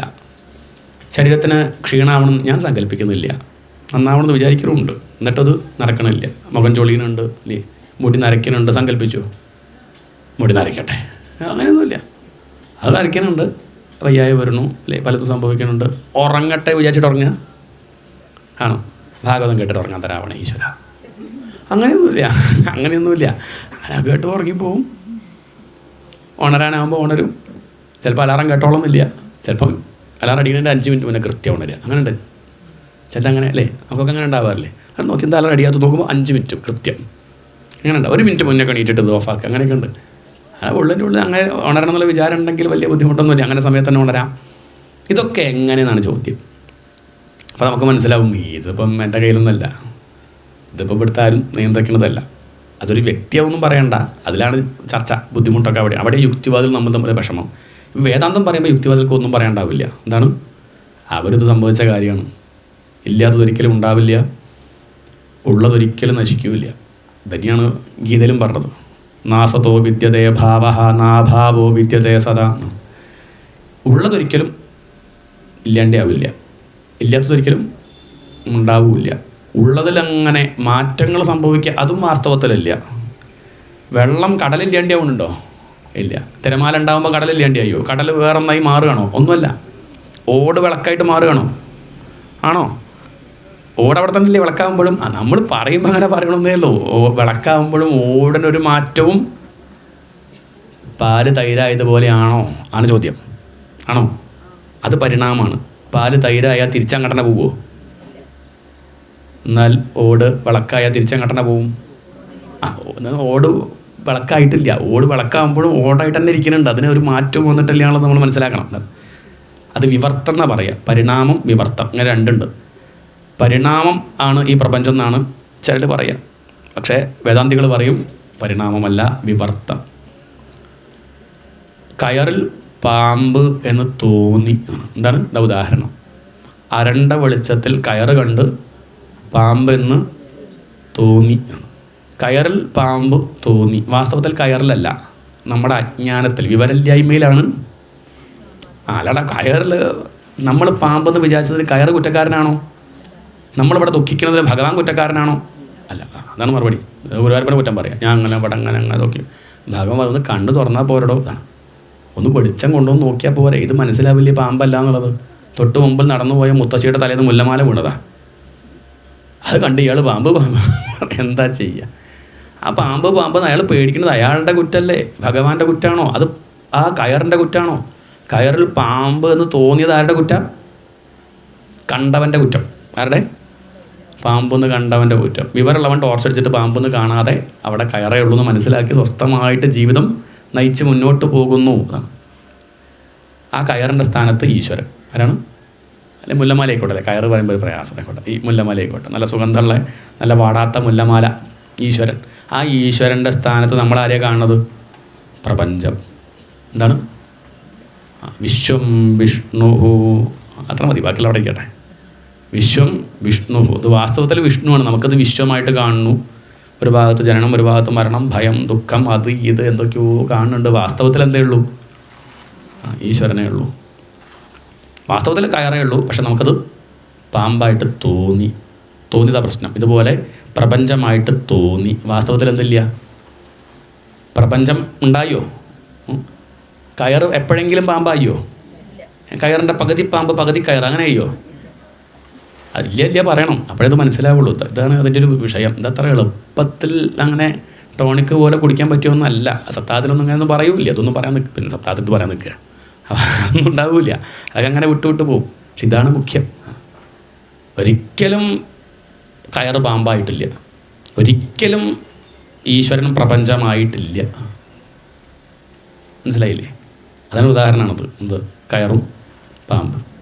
നമ്മുടെ തോന്നലാണ്. അരണ്ട വെളിച്ചം എന്ന് പറഞ്ഞാൽ അജ്ഞാനം. വേണ്ടത്ര ഒരു ശക്തിയില്ല ബുദ്ധിക്ക്. വെളിച്ചം വന്നു എന്ന് പറഞ്ഞ അർത്ഥം ഭാഗവതമൊക്കെ കേട്ടു, തത്വവിചാരം ചെയ്യാനുള്ള സൂക്ഷ്മമായ ഒരു ബുദ്ധി കിട്ടി. എന്ത് ബുദ്ധി? മറ്റേ ബുദ്ധിയല്ല, തത്വവിചാരം ചെയ്യാനുള്ള ബുദ്ധി കിട്ടി. ആ ബുദ്ധി കിട്ടി അങ്ങനെ നോക്കിയ സമയത്ത് തെളിച്ചം വന്നപ്പോൾ മനസ്സിലായി എന്ത്? വെറുതെ പേടിച്ചു. എത്ര നേരം പേടിച്ചു. BP വെറുതെ കൂടി എന്നല്ലാണ്ട് സംഗതി അത് കയറായിരുന്നു, പാമ്പല്ല. ദുഃഖം മാറിയില്ലേ? ഇതുപോലെ വാസ്തവത്തിൽ ഇവിടെ ഒന്നുമില്ല, ഉള്ളത് ബോധം മാത്രം, ഈശ്വരൻ മാത്രം എന്ന് അറിയുന്ന ആൾക്ക് എന്തില്ല? ഒട്ടും പേടില്ല. അയാളൊക്കെ സമർപ്പിച്ചു.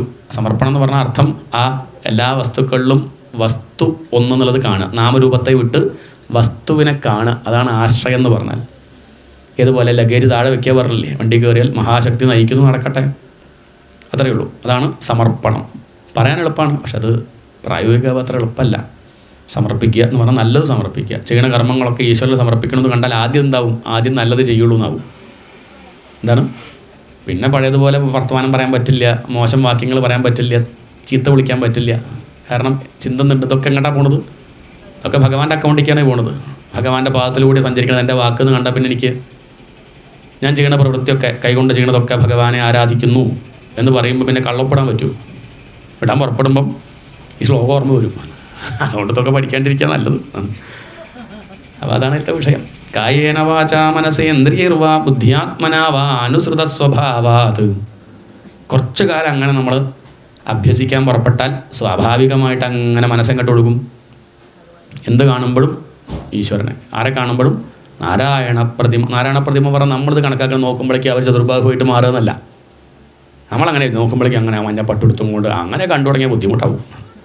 അല്ല, അങ്ങനെ അത് ചിത്രം വരയ്ക്കുമ്പോഴും ചിലപ്പം സിനിമയിലൊക്കെ കാണിക്കാൻ അങ്ങനെ പറ്റുള്ളൂ. അതല്ല, ഇവിടെ വിളക്ക് കാണുമ്പോഴും ഉരുളി കാണുമ്പോഴൊക്കെ എന്ത് കണ്ടു? ഓട് കണ്ടു. അതിലൊക്കെ ഉള്ളത് ഓടാണെന്നുള്ള സത്യം. ഇതുപോലെ ഭാര്യയെ കാണുമ്പോഴും, മക്കളെ കാണും, ശത്രുവിനെ കാണുമ്പോൾ, മിത്രത്തെ കാണുമ്പോഴും, ഇനി എന്ത് ജീവനുള്ളത് കാണുമ്പോഴും, ജീവൻ ഇല്ലാത്തത് കാണുമ്പോഴൊക്കെ വസ്തു അത് ബ്രഹ്മം, ബോധം അല്ലെങ്കിൽ ഭഗവാൻ എന്ന് കാണുക. അതാണ് താല്പര്യം, അതാണ് സമർപ്പണം. മനസ്സ് നേരെ നാമരൂപങ്ങളെ വിട്ട് വസ്തുവിലേക്ക് അങ്ങോട്ട് ഉറക്കിയാണ്. പിന്നെന്തുണ്ടാവില്ല? പിന്നെ രാഗവും ദ്വേഷവും ഇല്ല, കുറേ ദുഃഖങ്ങൾ അങ്ങനെ തന്നെ ഇല്ലാണ്ടാവും. അതാണ് സമർപ്പണം. ഇനി ഭക്തിഭാവത്തെ പറഞ്ഞാൽ ചെയ്യണ കർമ്മമൊക്കെ ഭഗവാൻ സമർപ്പിച്ചുകൊണ്ട് ചെയ്യുക. അപ്പോൾ അതിന് ഭംഗി കൂടും. സ്വാർത്ഥത ഇല്ലെങ്കിൽ തന്നെ ഭംഗി കൂടും. ഒന്നിനും വേണ്ടിയില്ലാണ്ട് ചെയ്തു നോക്കും, അതിന് ഭംഗി കൂടും. മക്കളെ നോക്കണതേ ഒന്നിനും വേണ്ടിയില്ലാണ്ട് ചെയ്യുമ്പോൾ എന്തുണ്ട്?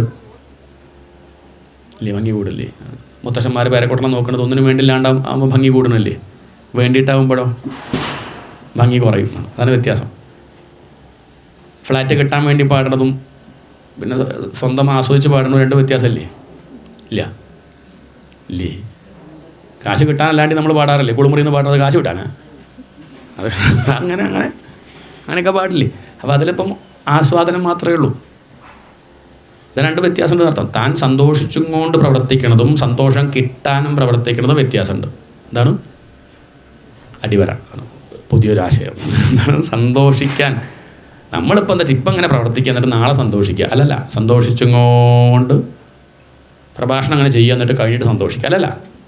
സന്തോഷിച്ചും കൊണ്ട് ഇങ്ങനെ പ്രഭാഷണം ചെയ്യുക. അത് കഴിഞ്ഞിട്ട് നീ എന്ത് സന്തോഷം, ഇതിപ്പോൾ ചെയ്യുമ്പോൾ തന്നെ സന്തോഷം എന്നല്ലാണ്ട് ഇത് കഴിഞ്ഞിട്ടുള്ളതില്ല. അവിടെയാണ് ബുദ്ധിമുട്ട്. കർമ്മണ്യേവ അധികാരസ്ഥേ മാ ഫലേഷു കഥാചന. നമുക്ക് ചെയ്യണ കർമ്മത്തിൽ മാത്രമേ സ്വാതന്ത്ര്യമുള്ളൂ. അത് സന്തോഷമായിട്ട് അങ്ങോട്ട് ചെയ്തോളൂ. അതല്ലാണ്ട് ഇത് കഴിഞ്ഞിട്ടുള്ള സന്തോഷം എന്ന് വിചാരിച്ചാൽ ആയിക്കോളം എന്ന് ഉറപ്പൊന്നുമില്ല. അതിൻ്റെ ആവശ്യമില്ല എന്നർത്ഥം. ഇത് കഴിഞ്ഞ് കിട്ടാൻ വിചാരിക്കേണ്ട. അതാണ് സമർപ്പണം കൊണ്ട് ഉദ്ദേശിക്കുന്നത്. ചെറിയൊരു കഥ പറയാം. പണ്ട് അക്ബർ ചക്രവർത്തി, അയാളുടെ കൊട്ടാരത്തിലെ വലിയ പാട്ടുകാരനാണ് താൻസൻ. താൻസൻ അങ്ങനെ പാട്ട് പാടുമ്പോൾ അക്ബർ അടുത്ത് വന്ന് പറയും, എന്താ തൻ്റെ പാട്ട്, ഒരു രക്ഷയില്ല, എന്താ സംഗീതം. ഇങ്ങനെ ഇടയ്ക്കിടയ്ക്ക് പറയും തൻ്റെ സംഗീതം ഒന്നും പറയാനില്ല എന്നൊക്കെ പറയുമ്പോൾ താൻസൻ ഇതിങ്ങനെ കേൾക്കുമ്പോൾ ഒരു പ്രയാസമാണ്. എന്താ കാരണം വെച്ചാൽ താൻസൻ അറിയാം എന്ത് തൻ്റെ പാട്ട് മോശമെന്നല്ല, തന്നെക്കാൾ നല്ല പാട്ട് കേട്ടിട്ടുണ്ടേ. അക്ബർ ആകെ തൻ്റെ പാട്ട് മാത്രമേ കേട്ടിട്ടുള്ളൂ. അല്ലാണ്ട് നല്ല പാട്ടൊന്നും ഇയാൾ കേട്ട്, നല്ല പാട്ട് നല്ല വലിയ വലിയ പാട്ടുകൾ ഇതിനേക്കാളും ഗെയിമായിട്ടുള്ളൊന്നും കേട്ടിട്ടില്ല. അപ്പോൾ അവർക്കത് ഗെയിമാ തോന്നില്ലേ. ഒരിക്കൽ ഇത് കേട്ടപ്പം താൻസൻ പറഞ്ഞു, അങ്ങ് എൻ്റെ ഗുരുനാഥൻ്റെ പാട്ട് കേട്ടില്ലല്ലോ. അപ്പോൾ ഹരിജി അയാളുടെ പാട്ട് കേമാന്ന് പറഞ്ഞു. അപ്പോൾ അക്ബറിനത് കേൾക്കണമെന്നായി. എന്നാൽ എവിടെ ഗുരുനാഥനെ അങ്ങോട്ട് വിളിക്കൂ, ഞാൻ പാട്ട് കേൾക്കട്ടെ പറഞ്ഞു. താൻസൻ പറഞ്ഞു, അങ്ങോട്ട് വിളിക്കുമ്പോഴേക്കും ഓടി വരുന്ന ആളൊന്നുമല്ല എൻ്റെ ഗുരുനാഥൻ, പിന്നെന്താ വേണ്ടു, അങ്ങോട്ട് പോകേണ്ടി വരും. ആയിക്കോട്ടെ എന്നാൽ പോവാം. പോയിച്ചിട്ട് നമ്മളെ കണ്ട അയാൾ പാടണമെന്നൊന്നുമില്ല. അപ്പോഴോ നമുക്ക് ഒളിച്ച് നിൽക്കാം. ശരി, അങ്ങനെയൊക്കെ ഏർപ്പാടാക്കി അങ്ങനെ പോയി രണ്ടുപേരും കൂടി ഒളിച്ച് നിൽക്കുകയാണ് ഈ ആശ്രമത്തിൽ പോയിട്ട്. ആരുടെ? ഈ ഹരിജിയുടെ ആശ്രമത്തിൽ പോയിട്ട്. രാവിലെ ആകുമ്പോൾ അദ്ദേഹം നീറ്റു, പാട്ടൊന്നുമില്ല. പല്ലേപ്പ് കൂടി, പാട്ടൊന്നുമില്ല. രാവിലെ ഉച്ചയായി, തോന്നിയാലേ പാടുള്ളൂ. ഞാനങ്ങനെ എപ്പോഴും പാടുന്ന ആളൊന്നുമല്ല. അങ്ങനെ വൈകുന്നേരമായി, 4 മണി 4:30 ഒളിച്ച് നിൽക്കുകയാണ്. ഭക്ഷണം കഴിച്ചില്ല, വെള്ളം കുടിച്ചില്ല, ഒന്നുമില്ല. ഇയാൾ പാടും എന്ന് പറഞ്ഞാൽ കാത്തിരിക്കുക. ഇയാൾ പാടണമില്ല. താൻസൻ വെച്ചാൽ ആരവിടെ പാടണോ എന്നൊക്കെ പറഞ്ഞാൽ ആര് പാടും? താൻസൻ പാടും. ഇയാളുടെ അത് പറയാനും വയ്യ, ഒളിച്ച് നിൽക്കല്ലേ. അവസാനം ഒരു 5-5:30 ആയപ്പം വിളക്ക് കത്തിച്ചിട്ട് ഈ ഗുരുനാഥൻ പാട്ടങ്ങോട്ട് പാടാൻ തുടങ്ങി. ഒരാൾ കേൾക്കാനില്ല, ഒരാളും കേൾക്കാനില്ല. അങ്ങനെ പാടി ലയിച്ചങ്ങനെ പാടുന്നു. അതാര് കേട്ടു? ഒളിച്ചിരുന്ന് ഈ അക്ബറും താൻസനും കേട്ടു. അക്ബറിൻ്റെ കണ്ണിൽ ഇങ്ങനെ ധാരധാരയായിട്ട് അങ്ങനെ കണ്ണീര് വരും, ആനന്ദ കണ്ണീര്, രോമാഞ്ചം, എന്തെന്നില്ലാത്ത അനുഭൂതി. ജീവിതത്തിൽ ഇന്ന് വരെ ഇങ്ങനെ ഒരു അനുഭവം ഉണ്ടായിട്ടില്ല. സമാധി എന്നൊക്കെ കേട്ടിട്ടുണ്ടെന്നല്ലാണ്ട് ഇതാണത്. സമയം പോണത് അറിയണില്ല, കാലം അറിയണില്ല, താൻ ആര് എന്തൊന്നും നിശ്ചയില്ല. സമയം നോക്കിയപ്പോൾ 3 മണിക്കൂർ അങ്ങോട്ട് കഴിഞ്ഞു. ഒരു പാട്ട് കേട്ടപ്പോഴേ അങ്ങനെ ഒരു അനുഭവം. ഇതങ്ങോട്ട് കേട്ട സമയത്ത് അക്ബർ താൻസനോട് പറയാണ്, എടോ തൻ്റെ പാട്ടൊക്കെ എന്ത് പാട്ടാണോ. അപ്പം അങ്ങനെ ഇന്നലെ വരെ പറഞ്ഞത് തിരിച്ചായിരുന്നു. ഇതാണ് സംഗീതം. ഏത്? തൻ്റെ ഗുരുനാഥൻ്റെയാണ് സംഗീതം. തൻ്റെതൊക്കെ സംഗീതം, എന്തോ ഒരു പാട്ട്. ഇതാണ് സംഗീതം എന്ന് പറഞ്ഞു. അത് കേട്ട സമയത്ത് താൻസൻ പറഞ്ഞു, അത്രേ, ഞാൻ ഇനി ഒന്ന് പറയട്ടെ. എൻ്റെ പാട്ട് ഇത്ര നന്നാവാത്തതിൻ്റെ കാരണവും എൻ്റെ ഗുരുനാഥൻ്റെ പാട്ട് ഇത്ര കേമാവണതിൻ്റെ കാരണം ഞാൻ പറയട്ടെ. എനിക്ക് ദേഷ്യമാകുമോ? എനിക്ക് ആലോചിക്കാവില്ലല്ലോ. ഇല്ല, പറഞ്ഞോളൂ. ഞാൻ പാട്ട് പാടുന്നത് അങ്ങ് കേൾക്കാനാണ്. അപ്പോൾ അത്രയും നന്നാവും. എന്താണ് കുറ്റം? അക്ബറിന്. ഞാൻ പാട്ട് പാടുന്നത് അപ്പോൾ നമ്മൾ പണിയെടുക്കുന്നത് ആർക്ക് വേണ്ടിയിട്ടാണ്? ഓഫീസർക്ക് വേണ്ടിയിട്ട് അല്ലേ? ഓഫീസിലാണെന്ന് വെച്ചാൽ ഓഫീസർക്ക്, മാനേജർക്ക് വേണ്ടിയിട്ട്. അയാൾ വന്നില്ലെങ്കിൽ അന്ന് പണിയില്ല. അത്രയേ ഉള്ളൂ. അതിന് വ്യത്യാസം ഒന്നുമില്ല. സ്കൂളിലാണെങ്കിൽ അച്ഛമ്മന് വേണ്ടി അത്രയേ ഉള്ളൂ. അല്ലെങ്കിൽ പണിയില്ല. വീട്ടിലാണെങ്കിൽ അവിടെ ഗൃഹനാഥൻ ഉണ്ടെങ്കിൽ, അല്ലെങ്കിൽ ഗൃഹനാഥ ഉണ്ടെങ്കിൽ മക്കൾ പറഞ്ഞാൽ കേൾക്കും, ഇല്ലെങ്കിൽ ഇല്ല. അല്ലേ? അത് ശ്രദ്ധിച്ചാൽ മതി. നമ്മളത് നോക്കേണ്ടത് ഒരാൾ ആരോ കാണാൻ ആരുണ്ട് എന്നുള്ളതാണ് വിഷയം. അപ്പം ഞാൻ പാട്ട് പാടുന്നത് അങ്ങ് കേൾക്കാനാണ്. അപ്പോൾ അത്രയ്ക്കേ നന്നാവുള്ളൂ. എൻ്റെ ഗുരുനാഥൻ പാട്ട് പാടുന്നത് ആര് കാണാനാ? അത് ഇവിടുത്തെ 7ാം കൂലി ആളുകൾ കാണാൻ വേണ്ടിയിട്ടല്ല, ഭഗവാൻ കാണാനും കേൾക്കാനും വേണ്ടി മാത്രമേ അദ്ദേഹം പാടുള്ളൂ. അപ്പോൾ അതിന് ഭംഗി കൂടും. അത്രയേ ഉള്ളൂ. അതാണ് ഇതിലത്തെ വിഷയം. ഇതൊരാശയമാണ്, അത് ഉള്ളിലേക്ക് എടുക്കുക. താൻ ചെയ്യുന്നത് ഉദാത്തമാവണമെങ്കിൽ അതിൻ്റെ പിന്നിൽ വലിയൊരു ലക്ഷ്യം ഉണ്ടാവണം. ചെറുതല്ല, വലിയ ലക്ഷ്യം. എന്ത്? ഭഗവാൻ സന്തോഷിക്കണം. അതല്ലാണ്ട് നാട്ടുകാർ സന്തോഷിക്കണോ വേണ്ട, അതൊക്കെ അവരെ ഇഷ്ടം. അവർക്ക് സന്തോഷിക്കാണ്ടിരിക്കുക ചെയ്യുക. ഞാൻ പ്രഭാഷണം ചെയ്യണത് ആര് സന്തോഷിക്കാൻ? നിങ്ങൾ സന്തോഷിക്കാൻ. പിന്നെ നിങ്ങൾ സന്തോഷിച്ച ഇല്ലെങ്കിലും എനിക്കൊരു പ്രശ്നവുമില്ല. ഭഗവാനെ അങ്ങൊന്ന് സന്തോഷിച്ച് കണ്ടാൽ മതി. ആ സന്തോഷിക്കുക. അദ്ദേഹത്തിന് പിന്നെ അങ്ങനെ പ്രത്യേകിച്ച് എന്തില്ല, നിബന്ധനകളൊന്നുമില്ല. ഇങ്ങനെയൊക്കെ ഉണ്ടെങ്കിൽ ഇടയ്ക്ക് വെച്ച് മറ്റത് വേണം, അത് വേണം, ആചാര്യൻ ഡാൻസ് കളിക്കണം, അങ്ങനെയൊന്നും ആർക്കില്ല. ആ കമ്മിറ്റിക്കാർക്ക് അങ്ങനെയൊക്കെ ഉണ്ടാവും കേട്ടോ, ചില ദിക്കിൽ അങ്ങനെയൊക്കെ ഉണ്ട്. ചില സപ്താഹത്തിൽ കേൾപ്പിക്കുമ്പോൾ തിരുമേനി ഡാൻസ് കളിക്കുമോ ചോദിക്കും. അപ്പോൾ എന്ത് കാലം മാറി വരികയാണ്, അങ്ങനെയൊക്കെ ഉണ്ട്. പക്ഷേ അദ്ദേഹത്തിന് അതില്ല, അത്രയേ വേണ്ടു. അതാണ് മുഖ്യം. അല്ലാതെ ഏൽപ്പിച്ച ആൾ സന്തോഷിക്കുകയോ കേൾക്കുന്നവർ സന്തോഷിക്കുന്നുണ്ടോ അതൊന്നും ചോദ്യമല്ല. അതൊന്നും ചോദ്യമില്ല. ആര് സന്തോഷിക്കണം? ഭഗവാനെ അങ്ങ് സന്തോഷിക്കണം. സ്വനുഷ്ഠിതസ്യ ധർമ്മസ്യ സംസിദ്ധിർ ഹരിതോഷണം. താൻ ചെയ്യണ ധർമ്മം അത് ധർമ്മമാവണത് എപ്പോഴാണ്? ഭഗവാൻ സന്തോഷിക്കുമ്പോൾ എന്ന് പറഞ്ഞ അർത്ഥം ഉള്ളൊരു നമുക്ക് മനസ്സിലാവും എന്ത് ഞാൻ ചെയ്യണത് ശരി, ഇതാണ് ശരി എന്ന് ആര് പറയും? ഉള്ളിലുള്ളൊരു ഈശ്വരൻ ആണ്. ആത്മനസ്തുഷ്ടിരേവച, തൻ്റെ മനസ്സ് പറയും ഇതാണ് ശരി, ഇങ്ങനെ മുന്നോട്ട് പോട്ടെ, ഇപ്പോൾ ഒരു സന്തോഷമുണ്ട്, ഇതായിരുന്നു വേണ്ടത് എന്ന് ആര് പറയും? ആത്മാവ് പറയും. അത് ചെയ്യുക, അത്രയേ ഉള്ളൂ. അതാണ് ഭാഗവത ധർമ്മം. ഇങ്ങനെ ഈ വഴിക്ക് പോകുമ്പം അവിദ്യമാനോപി അവഭാതിഹിദ്വയ, നേരത്തെ പറഞ്ഞ വിഷയം തന്നെ, ഇല്ലാത്തത് ഉള്ളതായിട്ട് തോന്നുകയാണ്. രണ്ടെന്നുള്ള വിചാരം ഉണ്ടാവുന്നു ഭയം കൊണ്ട്. തത് കർമ്മസങ്കല്പ വികല്പകം മനോ ബുധോ നിരുന്ധ്യാത് അഭയം തതസ്യാത്. രണ്ടെന്ന് മനസ്സ് കാണിച്ചു തരുമ്പം ബുദ്ധി കൊണ്ട് രണ്ടില്ല എന്നറിയണം. ഇങ്ങനെയുള്ള തത്വശാസ്ത്രം അല്ലെങ്കിൽ ഇങ്ങനെയുള്ള തത്വവിചാരം കൊണ്ട് ആധ്യാത്മിക ഗ്രന്ഥങ്ങളൊക്കെ പഠിച്ച് ഗുരുനാഥൻ്റെ ഉപദേശം കേട്ട് രണ്ടില്ല എന്നുള്ളത് ബുദ്ധി കൊണ്ട് മനസ്സിലാക്കണം. രണ്ടെന്ന് കാണിച്ചു തരും. ഇവിടെ പ്രപഞ്ചം രണ്ട് പലതും കാണില്ലേ, ഇല്ലേ? അത് കാണിക്കും. പക്ഷെ നമ്മൾ ബുദ്ധി കൊണ്ട് മനസ്സിലാക്കണത് രണ്ടില്ല, അതങ്ങനെ കാണിക്കണമെന്നുള്ള വാസ്തവത്തിൽ ഇല്ല. മരീചിക അവിടെ കാണും, പക്ഷെ വാസ്തവത്തിൽ ഇല്ല എന്നുള്ളത് ബുദ്ധി കൊണ്ടറിയണം. കണ്ണറിയണില്ല. ഉണ്ടോ? സൂര്യൻ ഉദിക്കുന്നു അസ്തമിക്കുന്നു എന്നാണ് കണ്ണ് പറയുക. പക്ഷെ നമ്മുടെ ബുദ്ധി പറയും ഭൂമി തിരിയാണ്. അങ്ങനെയാണ് സ്കൂളിൽ പഠിച്ചത്. ശാസ്ത്രജ്ഞന്മാരത് കണ്ടെത്തിയിട്ടുണ്ട്. വാസ്തവത്തിൽ നമ്മുടെ കണ്ണെന്താ പറയുന്നത്? ഭൂമി തിരിയണില്ല എന്നാണ്. പക്ഷെ നമുക്കറിയാം എന്ത്? അതിവേഗത്തിൽ ഈ ഭൂമി തിരിയണുണ്ടെന്നാണ് ശാസ്ത്രം. അങ്ങനെ ഉറപ്പിച്ചു. അത് ബുദ്ധി കൊണ്ട് ഉറപ്പിച്ചു. ഇതുപോലെ ബുദ്ധി കൊണ്ട് ഉറപ്പിക്കൂ. ഭൂമി പരന്നിട്ടായിട്ടാണ് നമ്മുടെ അനുഭവത്തിൽ, അല്ലേ?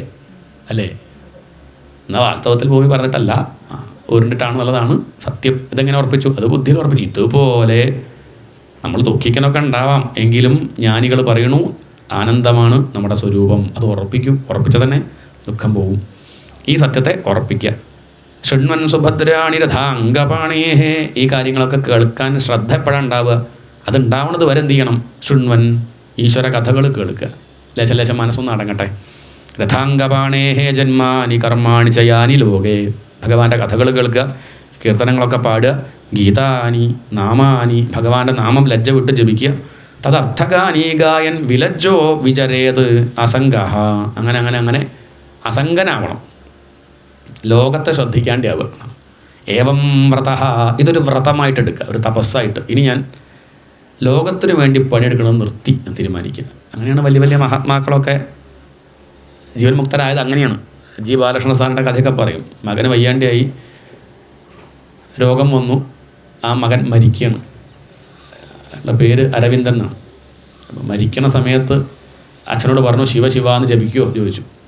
യുക്തിവാദിയാണ് സാറ് അക്കാലത്ത്. ജപിക്കാൻ മടിയൊക്കെ ഉണ്ട്. എന്നാലും മകൻ അവസാനം അങ്ങനെ പറയുമ്പോൾ നീ ജപിക്കാൻ കൈ പിടിച്ച് ശിവ എന്ന് ജപിച്ചുകൊണ്ട് 2 മണിക്കൂർ നേരം ഉണ്ടായിരുന്നാണ് പറഞ്ഞത്.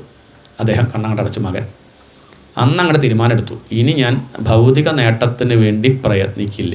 ഏതോ PhD ചെയ്യാനൊക്കെ തീസിസൊക്കെ റെഡിയാക്കിക്കൊണ്ടിരിക്കുക. അത് വേണ്ടാച്ചു. കാരണം എന്താ? അത് ഭൗതിക നേട്ടമല്ലേ. അതിൻ്റെയൊക്കെ 100 ഇരട്ടി ഗ്രന്ഥങ്ങൾ രചിക്കും ചെയ്തു. അപ്പോൾ ഒന്ന് അതിൻ്റെ പേരിൽ കൊടുത്ത ഡോക്ടർ ജി ബാലകൃഷ്ണ സാർ ആയില്ല. ഇനി അങ്ങനെ ഭൗതിക നേട്ടത്തിന് ഇനി മറ്റുള്ളവർ സർട്ടിഫിക്കറ്റ് തരാൻ ഒരു കർമ്മം ഞാൻ ചെയ്യില്ല എന്ന് അദ്ദേഹം തീരുമാനിച്ചു. പിന്നെ തികഞ്ഞ ആധ്യാത്മിക വിഷയങ്ങൾ തന്നെ ശ്രദ്ധിച്ച് ഗുരുദേവൻ്റെ സകല കൃതികളും അദ്ദേഹം പഠിച്ചതിന് വ്യാഖ്യാനം രചിച്ചു. ആചാര്യസ്വാമികളുടെ ഉപനിഷത്തുകൾക്ക് വ്യാഖ്യാനം രചിച്ചു. കുറേ കൃതികൾ അദ്ദേഹം വ്യാഖ്യാനിച്ചു. മറ്റുള്ളവർ വ്യാഖ്യാനിക്കുന്നത് പോലെയല്ല, ലേശം വ്യത്യാസമുണ്ട്. സരളമായ ഭാഷയിൽ അതും ആർക്കും വായിച്ചാൽ മനസ്സിലാവും, എളുപ്പത്തിൽ പഠിക്കാൻ പറ്റും. അതും ജീവിതമായിട്ട് ബന്ധപ്പെടുത്തിക്കൊണ്ട് ഇങ്ങനെ അദ്ദേഹം വ്യാഖ്യാനിച്ചു എന്ന് പറഞ്ഞ അർത്ഥം ചില തീരുമാനം എടുക്കണം. അതാണ് തപസ്സാണ്. ഇനി ഞാൻ ഒന്നിനു വേണ്ടി പ്രയത്നിക്കില്ല. അതാണ് ഏവം വ്രതഃ സ്വപ്രിയനാമകീർത്തിയാ ജാതാനുരാഗോ ദ്രുതചിത്ത ഉച്ചൈഃ ഹസത്യഥോ രോദിതിരൗദിഗായതി ഉന്മാദവൻ നൃത്യതി ലോകബാഹ്യഃ. ഇടയ്ക്ക് ചിരിക്കും, ഇടയ്ക്ക് കരയും. അങ്ങനെയൊക്കെ ഉണ്ടാവും. ചില സമാധിയിൽ ചില ഋഷീശ്വരന്മാർക്ക് അങ്ങനെയൊക്കെ ചെയ്യാറുണ്ട്. രാമകൃഷ്ണദേവൻ്റെ കഥ കേട്ടിട്ടില്ലേ? ചിലപ്പോൾ ഒരു പൂ വിരിയണ സമയത്ത് ചിലപ്പം സമാധി അനുഭവപ്പെട്ടു. ഒരു ഇളങ്കാറ്റടിക്കുമ്പം ഭഗവാൻ തലോടുന്നത് പോലെ തോന്നുക. ആകാശത്ത് മേഘം കാണുമ്പോൾ കൃഷ്ണനെ ഓർക്കുക. അങ്ങനെ ഉണ്ടാവും. കുയിലിൻ്റെ ശബ്ദം കേൾക്കുമ്പോൾ വേണുഗാനം ഓർക്കുക. പിന്നെ ഒരു മണിക്കൂർ നേരത്തേക്ക് മിണ്ടാട്ടല്ല. അതൊക്കെ ചില അനുഭവങ്ങളൊക്കെ ഉള്ളിലുണ്ടാവും. പക്ഷെ അതും വന്നു പോണതല്ലേ, സമാധി വന്നു പോണതാണ്. ഈ സത്യം ഒരിക്കലും പോണതല്ല, അത് വന്നതല്ല എന്നുള്ളതാണ്. ഏവം വ്രതഃ, ഇതൊരു വ്രതമായിട്ടെടുത്ത് ഇങ്ങനെ ഈ മാർഗത്തിൽ സഞ്ചരിക്കണം. ഖം വായു അഗ്നിം സലിലം മഹീം ച. ഖം എന്ന് പറഞ്ഞാൽ ആകാശം, വായു വായു, അഗ്നി അഗ്നി, അതൊക്കെ നമുക്കറിയാം. പഞ്ചഭൂതങ്ങളെ കാണുമ്പോഴും അതിനൊക്കെ നമസ്കരിക്കുകയാണ്. ഇതൊക്കെ ഭഗവാന്റെ ശരീരമാണ്. സരിസമുദ്രാംശ്ച ഹരേഹേ ശരീരം. ഇവിടെ വെള്ളവും വായുവും അഗ്നിയും ഒക്കെ ആരാണ്? ഒക്കെ ആ പരബ്രഹ്മം തന്നെ, ഈശ്വരൻ്റെ ശരീരമാണെന്ന് കണക്കാക്കി അതിനൊക്കെ പ്രണമേത്, നമസ്കരിക്കുന്നു. എങ്ങനെ? അനന്യഃ, എന്നിൽ നിന്ന് അന്യമായിട്ട് കാണുന്നില്ല. ഈ വായു ഞാൻ തന്നെ, വെള്ളം ഞാൻ തന്നെ, അഗ്നി ഞാൻ തന്നെ, ഇതൊന്നും അന്യമല്ല. ഞാൻ എന്നെ ആദരിക്കുന്നത് പോലെ അതിനൊക്കെ ആദരിക്കുന്നു, അതിനൊക്കെ നമസ്കരിക്കുന്നു മനസ്സുകൊണ്ട് കേട്ടോ. അല്ലാതെ കാണുന്നതിനൊക്കെ നമസ്കരിക്കാൻ പുറപ്പെട്ട ബുദ്ധിമുട്ടാവും. ഒക്കെ മനസ്സുകൊണ്ട് ഭേദബുദ്ധി ഒഴിവാക്കാൻ അർത്ഥം. വായു വെള്ളം എന്നൊക്കെ വേറെ വേറെ കാണുന്നുണ്ടാവും, പക്ഷെ വാസ്തവത്തിൽ ഇതൊക്കെ ഒന്ന് തന്നെയാണ്. ഏതുപോലെ? ഉദാഹരണം കട്ടണ പോകണം, ചരാതു മൺപാത്രങ്ങളൊക്കെ പലതും ഉണ്ടാവും, പക്ഷേ ഒക്കെ മണ്ണ് തന്നെയാണ്. അതാണ് താല്പര്യം. ഭക്തി പരേശാനുഭവോ വിരക്തി അന്യത്ര ചൈഷത്രിക ഏകകാലഃ പ്രപദ്യമാനസ്യ ധാശ്നതസ്യു തുഷ്ടിപുഷ്ടിക്ഷുതപായോനുഘാസം.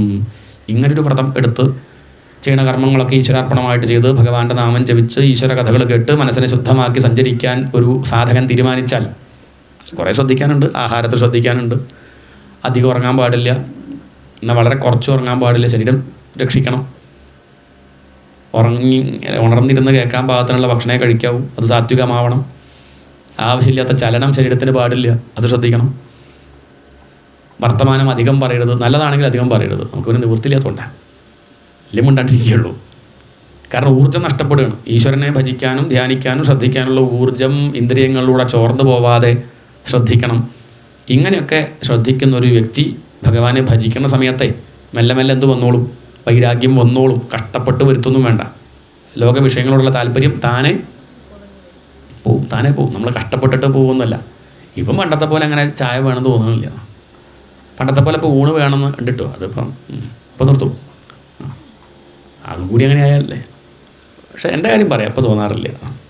ഊണിന് ഇന്നത് നിർബന്ധമില്ല. പണ്ടൊക്കെ അങ്ങനെ ഉണ്ടായിരുന്നു, എന്നെ സാമ്പാർ വേണം, ഓലം വേണം, പുളിയിഞ്ചി നിർബന്ധം. ഇതിപ്പം ഒന്നുമില്ല. പപ്പടം ഉണ്ടെങ്കിൽ നന്ന്, ഇല്ലെങ്കിൽ പരമ സന്തോഷം. അല്ലാതെ വന്ന് അതെനിക്ക് ഉറപ്പിച്ച് പറയാം. ഇനി ഊണന്നല്ലെങ്കിലും ഒരു 4 ദിവസമൊക്കെ ഞാൻ പിടിച്ച് നിൽക്കും. എന്താണ്? ഒരു പരാതിയും പറയാതെ. ആ വലിയ കിട്ടലല്ലേ. പണ്ട് ഇങ്ങനെയൊന്നല്ലായിരുന്നു. പണ്ടത്തെ അറിയില്ലല്ലോ, അറിയാണ്ടിരിക്കുക ഭേദം. പക്ഷെ ആ വ്യത്യാസം എനിക്ക് പറയാൻ ചിലപ്പം അതാ പറയണത്. അപ്പോൾ കുറച്ച് കാലത്തെ അഭ്യാസം കൊണ്ട് അത് സാധിക്കും. പരാതിയൊന്നുമില്ല, പണ്ടത്തെ പോലെ വാശിയില്ല, ഒന്നുമില്ല. അത് വസ്തുക്കൾക്കും ലോകത്തിനൊന്നും മാറ്റമില്ല. മാറ്റം എവിടെ സംഭവിക്കണം? തനിക്ക് സംഭവിക്കുകയാണ്. അതാണ് തുഷ്ടിഹി പുഷ്ടിഹി ക്ഷുതപായോനുഘാസം. അങ്ങനെ ഭഗവാനെ ഭജിക്കുന്ന സമയത്ത് ഭക്തിയും അതുപോലെ വൈരാഗ്യവും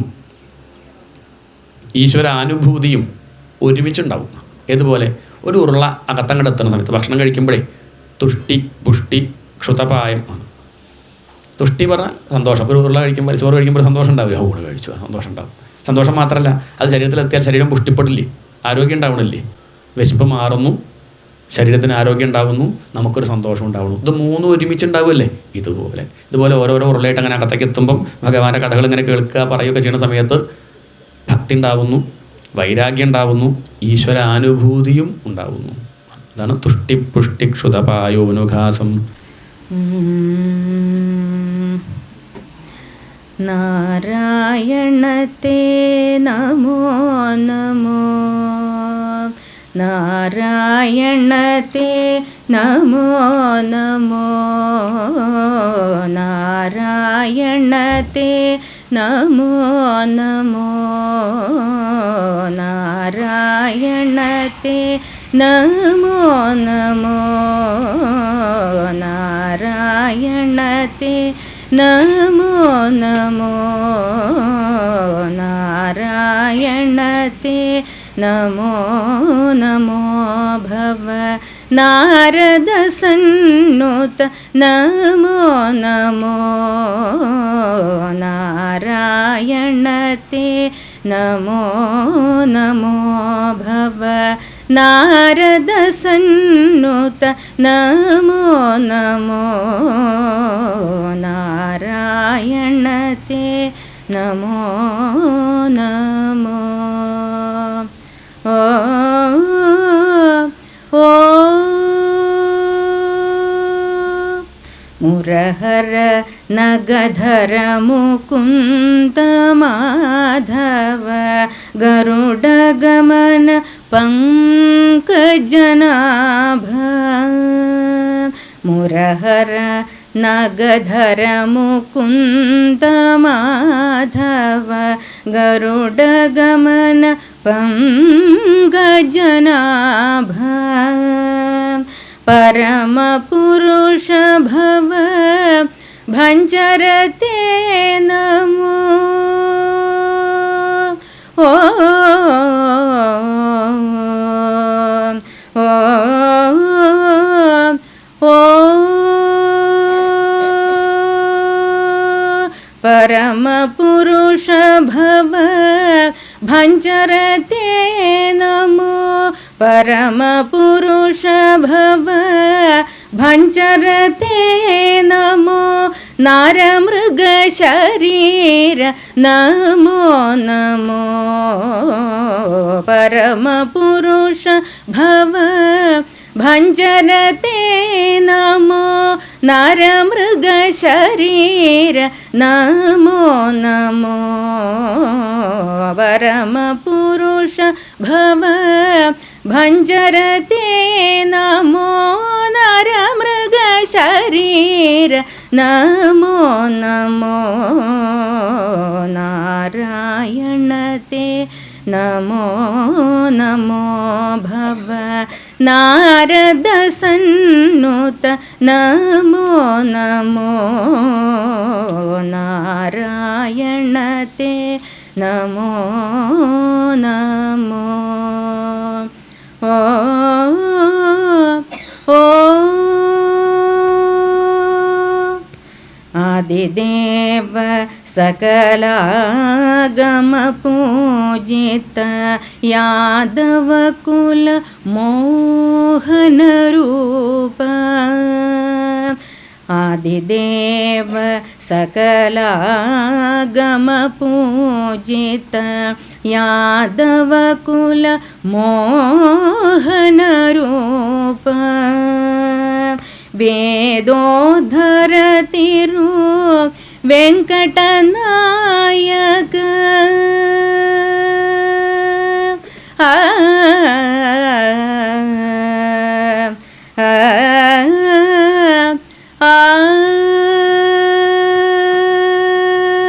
വേദോധര തിരു വെങ്കടനായക. നാദ പ്രിയതേ നമോ നമോ. ഓ വേദോധര തിരു വെങ്കടനായക. നാദ പ്രിയതേ നമോ നമോ. ഓ വേദോധര തിരു വെങ്കടനായക. നാദ പ്രിയതേ നമോ നമോ. നാരായണത്തെ നമോ നമോ ഭവ. നാരദ സന്നുത നമോ നമോ. നാരായണത്തെ നമോ നമോ. ഓ ഓ